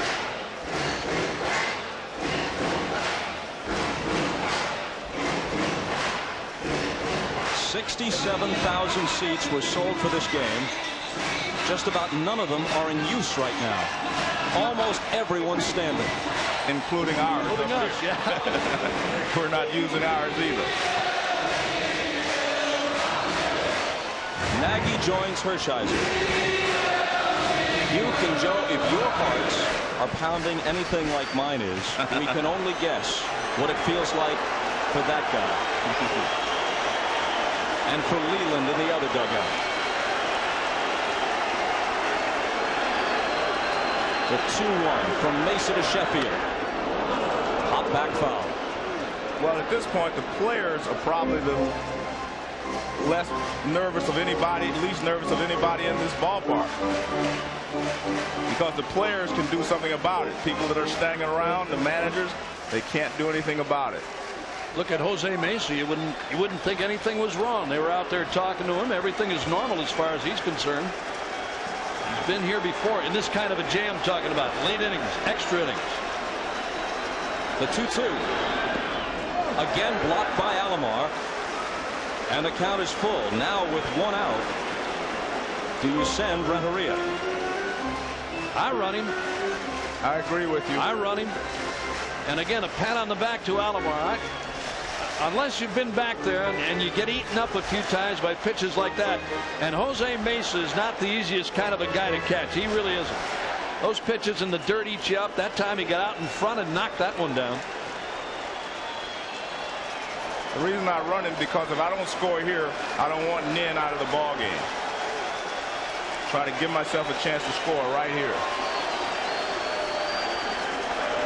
He goes, and Sheffield grounds it to the left side. It's a tough play, and Vizquel will eat it. Sheffield is aboard with an infield hit. There's the reason he's running. Maybe, just maybe, if he's not running, Vizquel may have a play at second, but that was the only play he had as Gary Sheffield hits this ball to the hole. There it is again. Renteria moves. And the pitch hit by Sheffield to the hole. Now watch Vizquel. His only chance, if Renteria is not running, would have been to go to second. Sheffield hits this ball to the hole. So Vizquel takes a look, nobody there. And they've got 2 on now with only 1 out. Good move by Leland to send Renteria.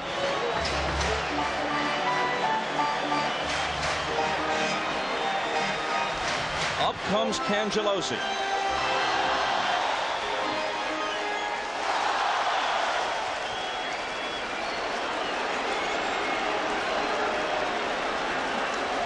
Mesa's first one is down and in.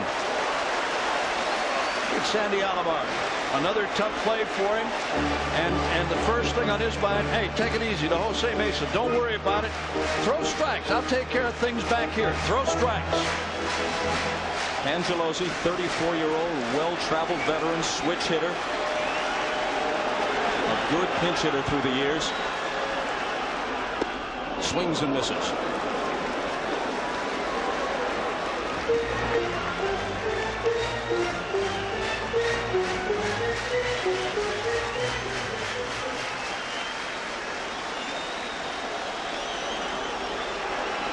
Meanwhile, if the Marlins don't score, they're without Nen when we go to the 11th.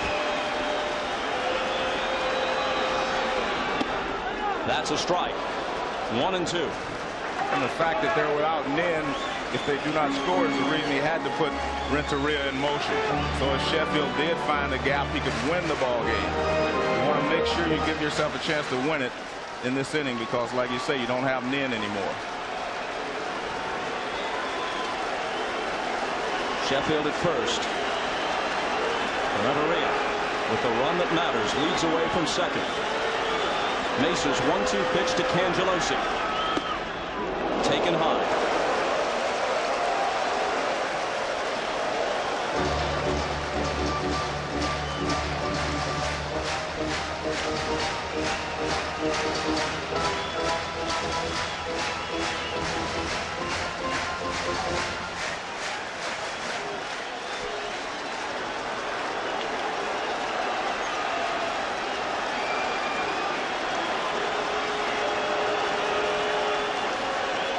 The 2-2 pitch. A full count to Cangelosi, who walks away to gather himself. Thousands of at-bats through all the years, with all the different teams for a journeyman like Cangelosi.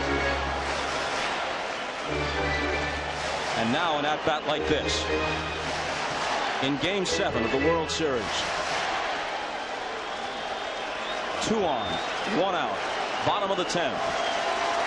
2-2 game. And a 3-2 pitch on the way. But not before Mesa wheels and looks Renteria back.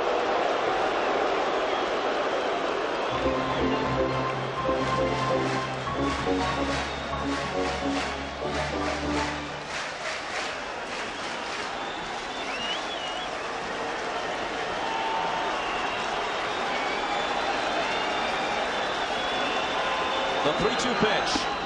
Called strike 3.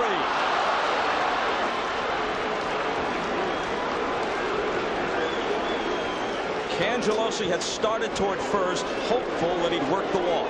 The gutsy call by Alomar here. This is a breaking ball. Number 18. And Cangelosi took it. And a knee-high pitch. Looked like a breaking ball. I don't know if he took something off, a little slider. But Cangelosi caught looking. And a big pitch.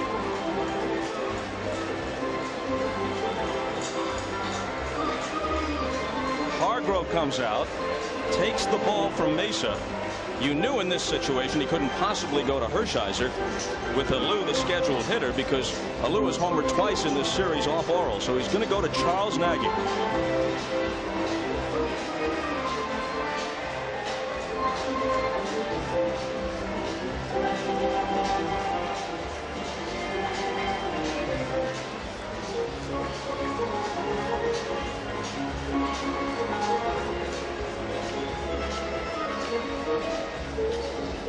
We asked Hargrove in the clubhouse before Game 7 what he told Nagy concerning his decision to start Jarrett Wright in Game 7.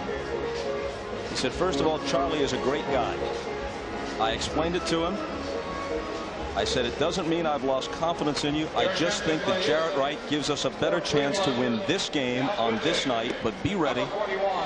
We could go to you. He described Nagy as disappointed but understanding. Well, and in yesterday's game, Bob, he was up 3 or 4 times in the Indians bullpen along with Brian Anderson. And I think along with that, it was part of the deal that he wouldn't be ready to pitch tonight as far as starting goes. But then Hargrove surprised everybody by saying, look, I made this decision 2 days ago. The day before yesterday, I made the decision to start Jarrett Wright no matter what. But here's Nagy in the ballgame. Joe, what do you think about this move, going to Nagy to face Alou? Well, what he wants to do is be able to throw some off-speed pitches. Everything Mesa throws is hard. So he wants to try to throw some off-speed pitches to Alou, who is a very good fastball hitter. And Nagy offers him that best opportunity. He has a good curveball, and he'll throw a change and the good sinker, and that's what he wants in this situation to match up against Moises Alou. I think the one thing we have to remember, too, about Charles Nagy is what Hargrove told us about him, and in each and every visit to the mound in Nagy's starts, the fact that he likes to nibble, or he nibbles too much that he really doesn't challenge hitters. And I don't mean by trying to throw a fastball by somebody. I'm talking about that curveball. He's got a very good curve, change, and a fastball, and he'll change on his curve every once in a while. But they would like to see him become a little more aggressive sometimes instead of working from behind in the count.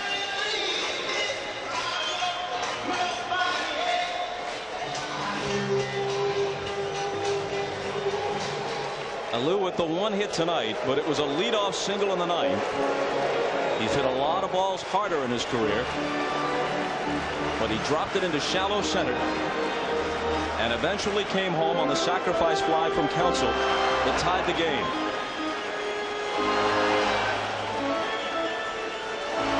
Prior to tonight, Charles Nagy had made 211 big league appearances, one of them in relief. This is the second time in his life, at least at the major league level, that he's pitched out of the bullpen. Renteria at second, Sheffield at first, Nagy to Alou. Ball 1.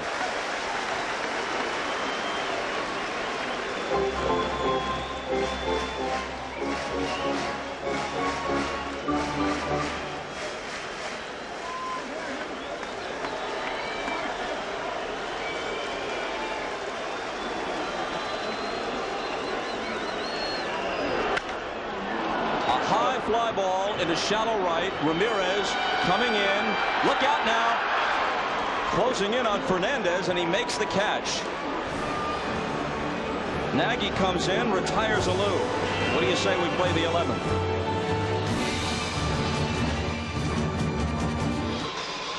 Has it been quite as excruciating for Indian fans as for Cub backers or Red Sox rooters? Well, hard to say unless you've been among those hoping and praying for a world championship for one of these teams for all these years, or at least a portion of it. Not many still around who remember the last time the Cubs, White Sox, or Red Sox won it all. Lots of people in Ohio, though, who remember Lou Boudreau and Feller and Lemon and all those guys from 1948, maybe even a few around who remember the team managed by Tris Speaker, like Boudreau, a player manager in 1920 with Hall of Famer Stan Kowalewski and Bill Wamsgans turning an unassisted triple play in the 1920 World Series as they beat the Brooklyn Dodgers.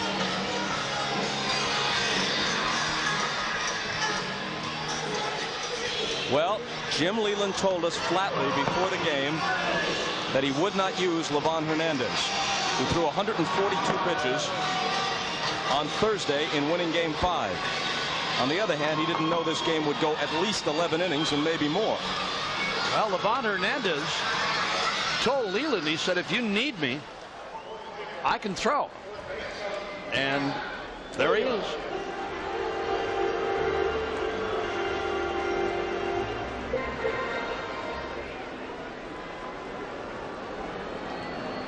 So now Jay Powell, who worked last night, comes on to start the 11th.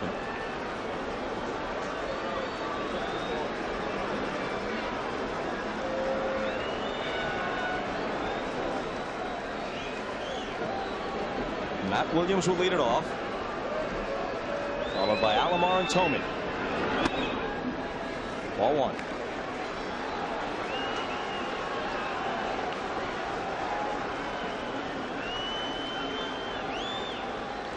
Nen came in the 9th, got 2 big outs. Then in the 10th, although he allowed a single to Fernandez, he struck out the side, but they had to hit for him in the bottom half. So now it's up to Powell.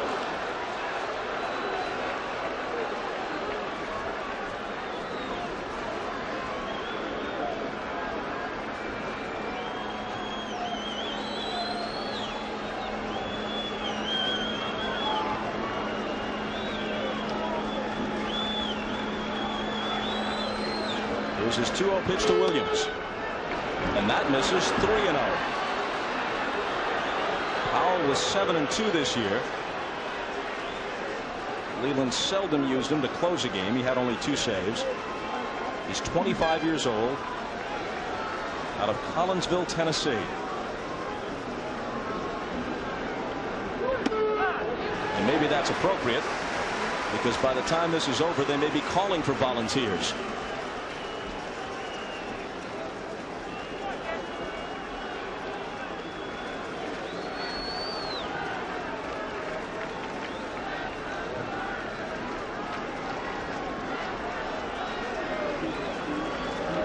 Dangerous pitch for him on 3-1 to Williams.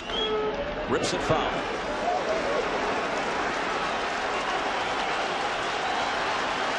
And Williams a little upset at himself. He had a good pitch to hit that time and get out in front of it.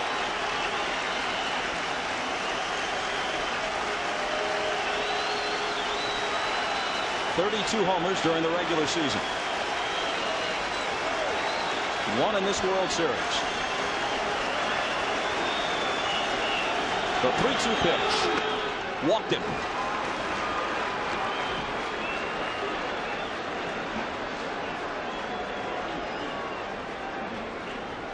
Well, now Mike Hargrove has to make some decisions. Do you bunt Alomar to get the winning run, or the go-ahead run in the scoring position, or do you let him hit away? Or even let Williams move, Joe, on a hit and run. Talked about that before the game tonight with guys like Williams. So there aren't too many people that he'll do it with, running and moving runners. But Alomar, who hits the ball behind runners and hits to right field very well. He's a good bunter for a catcher. Had 6 sacrifices this year.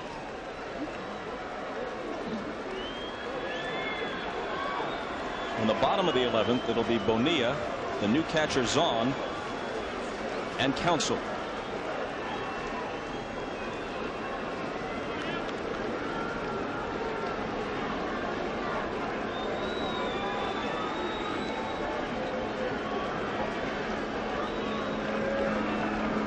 Sandy squares, bunts in front of the plate. Powell is on it, pegs it to second, and they get the force.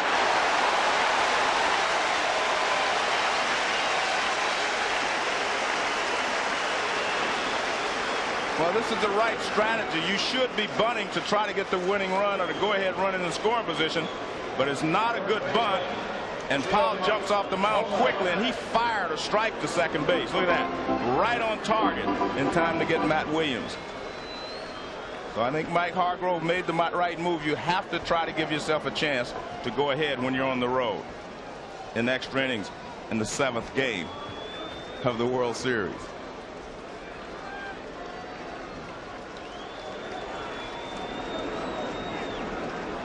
It's not that situation where they say you play to score a lot of runs on the road. That's right.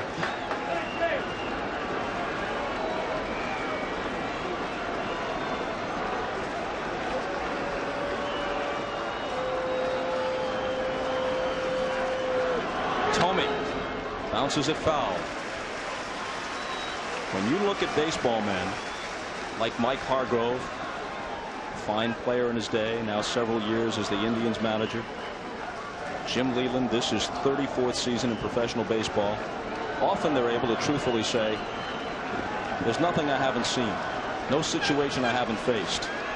Well, what about this? This is uncharted territory for everybody. Only one Game 7 in World Series history has gone longer than this. That's strike two. In 1924, Walter Johnson's Washington Senators beat the New York Giants 4-3 in 12 innings in Game 7 of the World Series. Johnson was the winning pitcher. That's the only Game 7 that's gone longer than this one.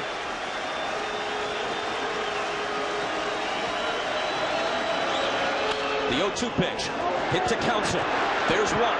Renteria on to Eisenreich to complete the double play.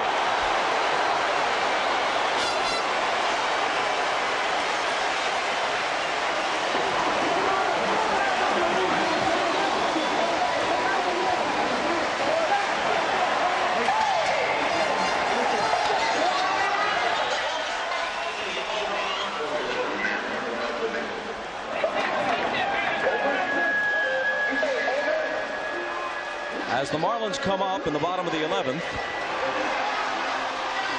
some memorable extra inning Game 7 affairs. If memory serves, not that I witnessed it, but I think I read about it someplace, that 1912 game is the game where Fred Snodgrass, the Giant outfielder, muffed a fly ball to cost the Giants the game and the series. Then there was the Walter Johnson game in 1924. And the Jack Morris masterpiece for the Twins in 1991.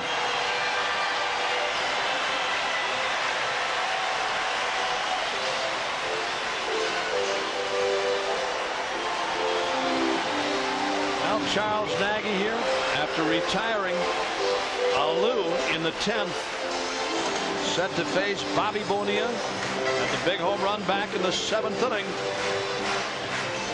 He got a changeup back in the 7th inning, and I mean, he hit it and hit it out of here by plenty. That came against Jarrett Wright, one of the few mistakes that he made tonight. Bonilla got it all, and that finally got the Marlins on the board. They trailed 2-0 at that time.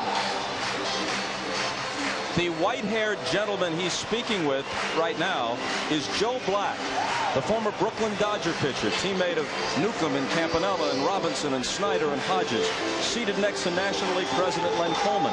And according to our Jim Gray, who is down by the Marlin dugout, before his 7th inning at-bat, Bonilla got a little bit of advice from Joe Black. I'm not exactly sure what it was, but he talked to him just before the at-bat, and Bonilla jumped on the first pitch and hit it out of here. Jim Gray apparently heard that conversation. Let's go to him. Well, each time that he's come to bat, he's had a word for Joe Black as well as the National League president, Len Coleman. Joe told him to take a step away from the plate, that he was crowding the plate a little bit. Took a swing at that pitch and hit the ball out of here. When he touched home plate, he pointed right over to Joe Black. Bob? Joe Black now has been expelled from the pitcher's fraternity. Helping a hitter out that way. Unless he moves over to the other dugout on that side. Well, as good as Charles Nagy matched up against Moises Alou with the curveballs and the off-speed pitches, he doesn't match up as well with Bonilla. If Bonilla is patient, he will get a good pitch to hit. Nagy's pitches will not fool Bonilla unless he goes out of the strike zone. So he doesn't match up quite as well here as he did with Alou. To the bottom of the 11th, and Bobby Bowe cuts and misses. And right out of the strike zone right away. And you talked about Bonilla earlier, Joe, the fact that he chases pitches every once in a while, over anxious. That time down low and inside, a slider from Charles Nagy, and he chased it. Called called strike 2. Each team with 2 runs on 6 hits.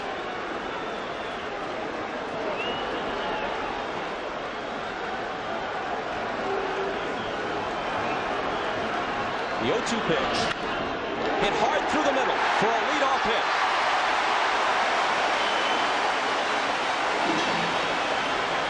Nagy just does not match up well against Bonilla. Bonilla will always hit him well if he's patient.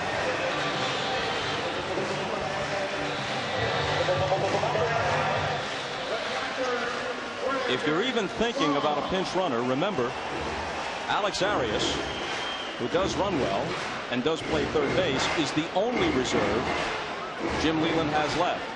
Yeah, but you can't take Bobby Bonilla out of this game simply because he ran well. You know, in fact, he helped them win the ball game in Cleveland.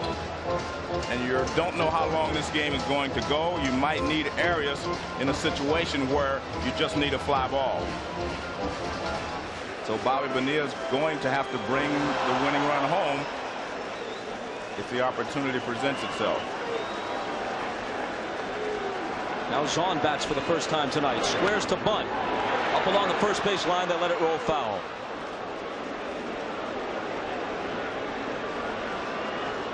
Zahn ran for Charles Johnson in the ninth.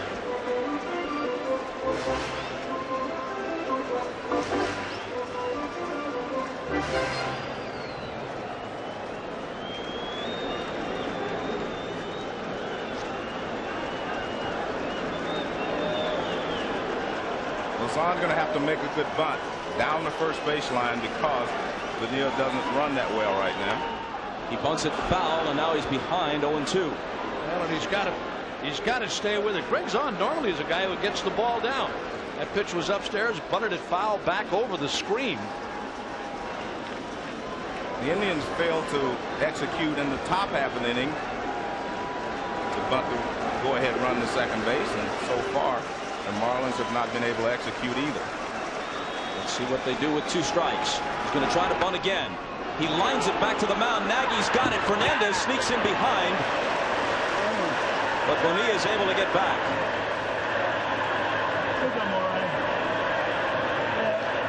And almost a bad throw. A good play by Tony Fernandez as he took that throw from Nagy. Bonilla getting back to the bag with Fernandez right there with him. But a bad bunt by Greg Zahn. Here it is. This pitch, a good ball to bunt. He just bunted that ball in the air. And Nagy hesitated a little bit. Finally threw over there, and Bonilla back with a head-first slide. Looked like Fernandez had his feet crossed, but he made the catch. I must say I don't agree with a 2-strike bunt there with a left-handed hitter facing a right-handed hitter, but that's Jim Leland's prerogative. He's making those decisions. Counsell fouls the first one back. He's without a hit tonight, but he could emerge from this game as one of its heroes. His sacrifice fly with 1 out in the bottom of the ninth tied this game at 2.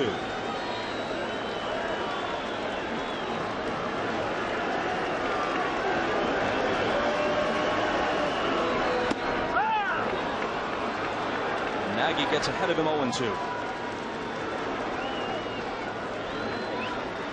Eisenreich is on deck.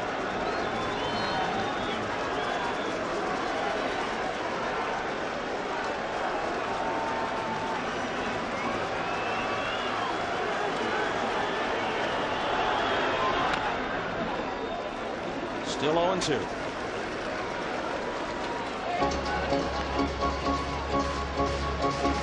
It's no longer his birthday. It's about a minute past midnight.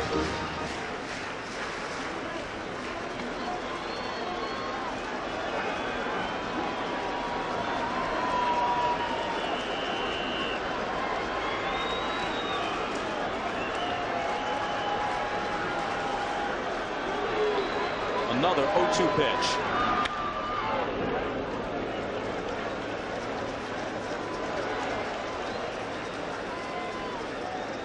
the one thing you get from Charles Nagy is a lot of off-speed stuff, a lot of change of speeds. You'll change off the fastball, you'll throw 2 or 3 different kinds of curves, and then a straight change of pace. Well, that can work against him if Counsell can put the ball in play, because he has a big hole on the right side. And if he pulls it over there, Bonilla will have a chance to go to third base. 1-2.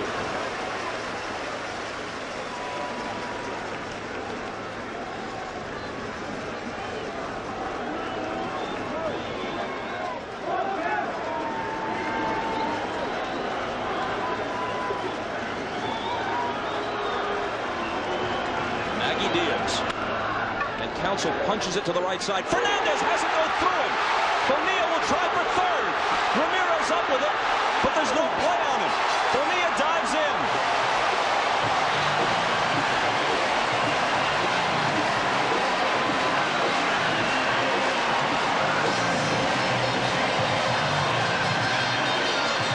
Well, Bobby Bonilla tried to shield Tony Fernandez from this ball. Let's see if he does a good job. See, he waits right there, and then he lets it go past him. I'm not so sure if that caused Fernandez to miss it, but that's what Bobby Bonilla was trying to do. And then he hustles on around to third base. And he is the winning run at third. So now the only choice you have is to load the bases so that you have a force out at the plate. Tony Fernandez, who has worn hero's laurels throughout the postseason, including earlier in this 7th game of the World Series. Now, cruel as it may seem, perhaps being fitted for goat horns.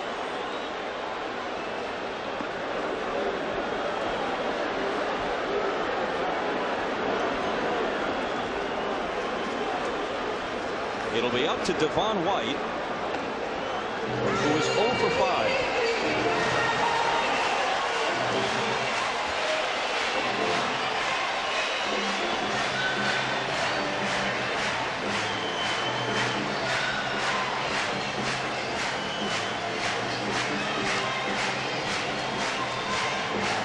Gold gloves of the past won't take the sting of this one away if the Marlins score here on a run set up by Fernandez's error.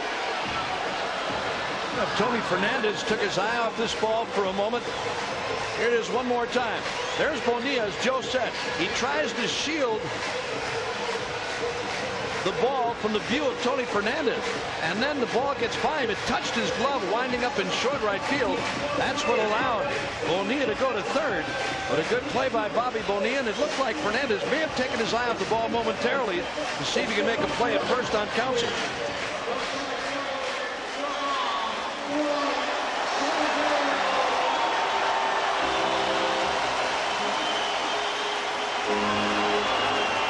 Well, the outfielders will have to come in shallow, because if a long fly ball is hit, the ball game is over anyway. They come in to try to take any line drive base hit away from the hitter. Nagy works to White on the first pitch to Fernandez. He's got to come home, and it is in time to Alomar. Well, he got another chance right away, and that's what it means to be a professional ball player. Well, this is a much easier play technically, because he gets it on the big hop. And watch, he'll get it on the big hop, makes an easy routine play right there.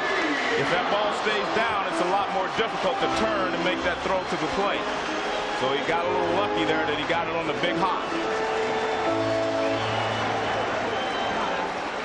So now it's Counsell who carries the run that could win the World Series as he leads away from third. Renteria bats with 2 out, and a breaking ball is in there. 5 times this year in extra innings, Edgar Renteria drove in the winning run in the bottom of the inning for the Marlins, all after the 9th inning. The 0-1 pitch. A liner off Nagy's glove into center field. The Florida Marlins have won the World Series.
type of situation.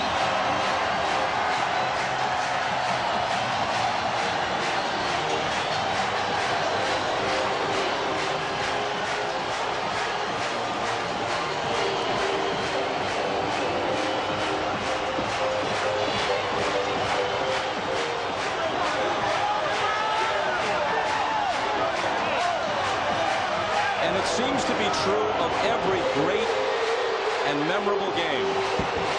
There's always some misplay or quirk or adversity mixed in with the brilliance. Somebody, fairly or not, tabbed as the GOAT, even as the heroes celebrate.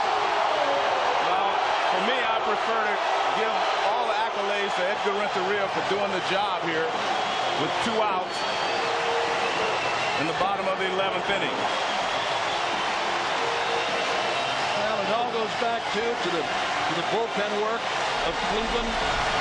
Jose Mesa coming on, couldn't hold the lead. They tied it in the 9th, and then the Marlins bullpen that had been rocked earlier in the series comes on to do a magnificent job in a couple of tough situations also.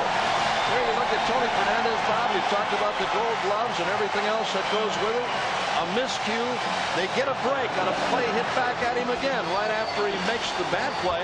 He gets a chance to redeem himself. He does. And then here comes Edgar Renteria against Charles Nagy. And it looked like Nagy may have gotten a glove on the ball. Hit right back through the box. But a big base hit. What a celebration here. And what a game.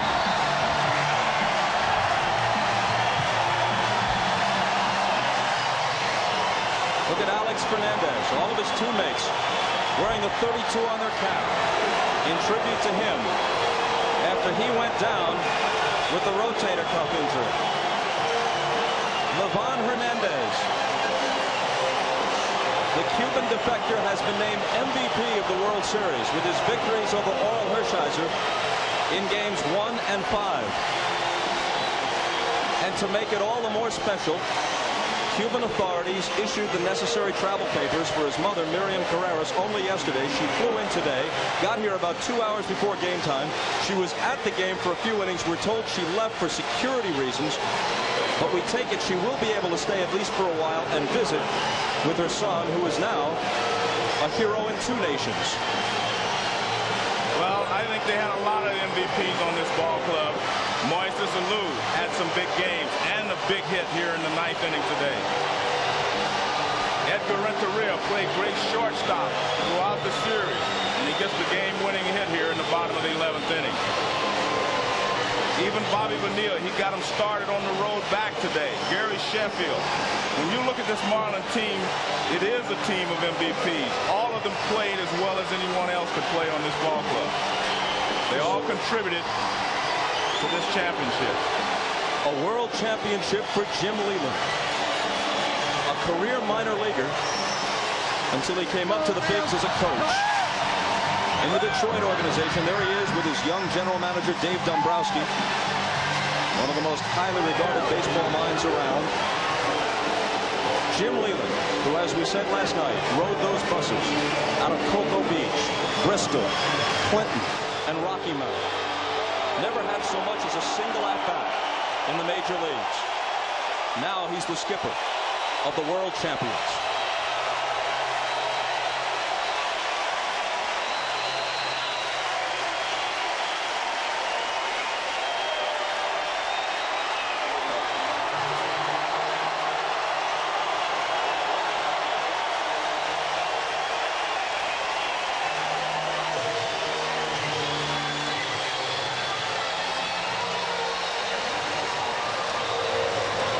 Dutch Dalton, his career apparently over in Philadelphia, resurrected in Florida. Came close with the 93 Phils. They won the pennant, but not the World Series. Now he gets the ring that every ball player wants.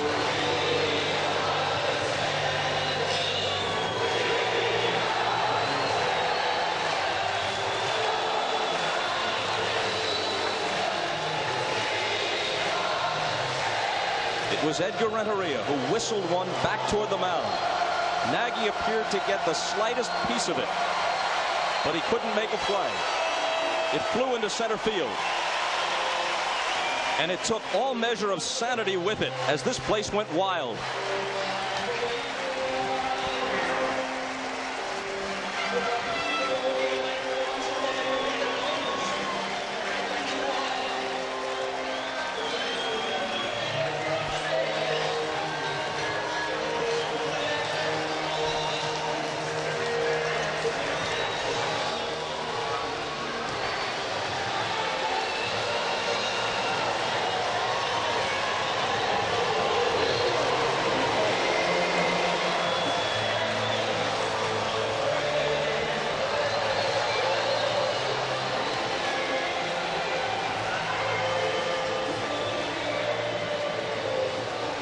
Let's go down to the field and have a storm.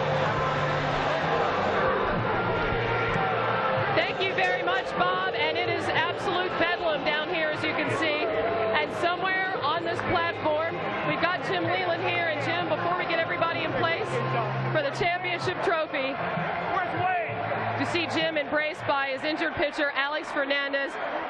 An incredible scene, and after 3 decades of being in baseball, could you have ever imagined this, Jim? No, not really. I guess every little boy imagines this might happen to him one time, but believe me, I thought it was a total fantasy for me. What was going through your mind when the Indians were 2 outs away from winning this ball game? Well, I was a little concerned like everybody else, but we haven't given up all year, and tonight wasn't the night to give up. I told them before the game, when we walked in the clubhouse tonight, we were going to be the world champions.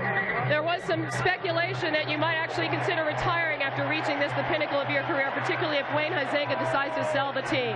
Would you consider that? My wife doesn't like me that much. I can't retire. All right, well, how about accepting the trophy? How about that? Let's turn around here and find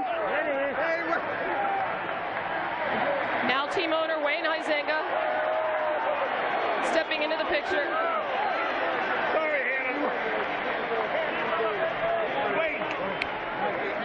And Bud Selig is here for the presentation as MVP Livan Hernandez. Why don't you step over to this side as we're going to present the World Series trophy to team owner Wayne Huizenga. Bud? On behalf of everybody in Major League Baseball, to you, Don Smiley, Dave Dombrowski, Jimmy Leland, and everybody, congratulations. You are richly deserved the world champion.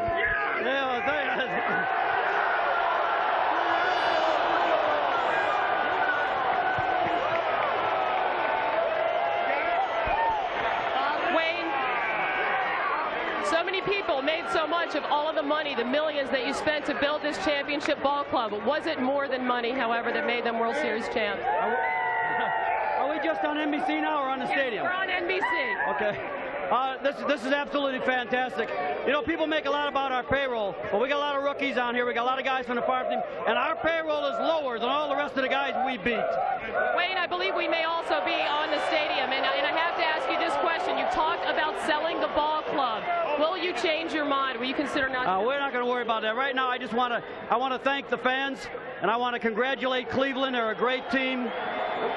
I want to say thanks to the players. I want to thank to Don Smiley and Dave Dombrowski, and most of all to our skipper, Jimmy Leland. Jimmy deserves it. Let's lift it up, Dave. All right, thank you very much, Hannah. Edgar, let us talk to you.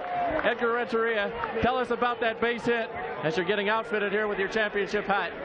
Oh, I feel so excited because, because the team win, that's everybody won.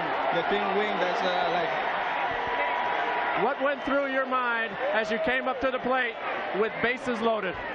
No, in the season I'm doing like 3 times or 5 times like this, and with the game now I feel comfortable, and when I see my pitch and he put the ball on the ground.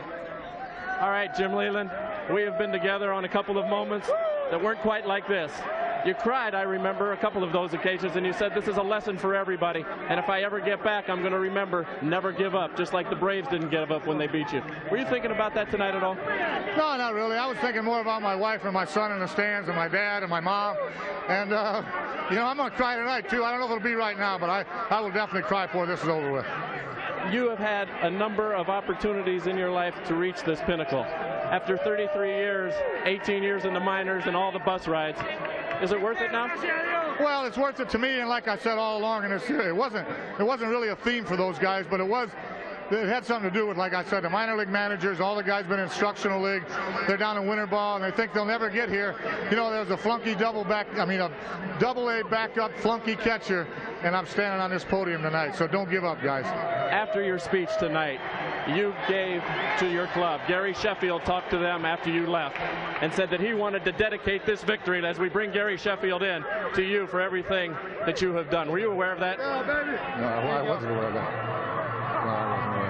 Gary, tell us what you said. What did you say to your teammates before the game about Jim? You ought to hear it now. I told them we're going to pray first, and we prayed. When I told them we all pray, you pray hard enough, it come true. And I know how bad Jim Leland wanted this. I know how emotional he is. That's why we didn't want to let him down, baby. We did it for Miami fans, baby, too. That's what I'm talking about, baby. That's what I'm talking about, baby. Yeah! Did you know your guys cared that much to want to dedicate it to you? Well, I appreciate that, but this is for them. They're the guys that played, and like all managers, I just kind of orchestrated everything, and like I said, there's a lot of guys. Renee Latchman and John Bowles, I tip my hat to them. They laid all the groundwork for me, and I came in and cut the yellow ribbon. Congratulations to you, Jim. You've dedicated your life to this sport. Congratulations. Let's go to Hannah Storm with the MVP. And now for the presentation of the MVP award, and it's the same man who won the MVP of the National League Championship Series. The overnight sensation here in the postseason, a man who wasn't even in the rotation to start the playoffs. Levon Hernandez. Here's Leonard Coleman, president of the National League. Levon, congratulations on 2 clutch, gritty performances, which propelled your team to victory. We're also very pleased that your mother could be with us this evening. You're a most deserving MVP. Congratulations. Levon Hernandez is joined by his interpreter, Julio Sarmiento.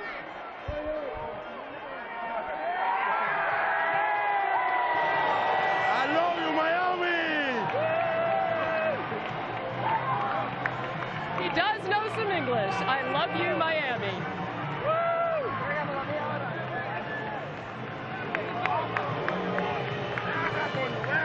Levon, what did it mean to you? What did it mean to you, Levon? Mine and yours, Zanger. This is mine and yours, Zanger.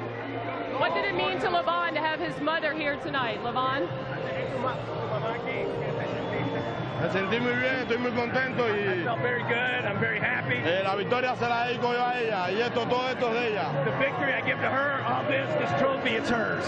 Does he have a message for all of those people at home in Cuba, those people that he left behind? Bueno, el mejor mensaje es esto. A los que me quieren, yo los estimo mucho. Estamos lejos, pero los quiero mucho. A mi The best familia. message is this. To those that follow me and that love me, I love them and I follow them and I support them. Un saludo a todo Miami, que los quiero a todos los quiero, comunidad latina, americana, a todo el mundo.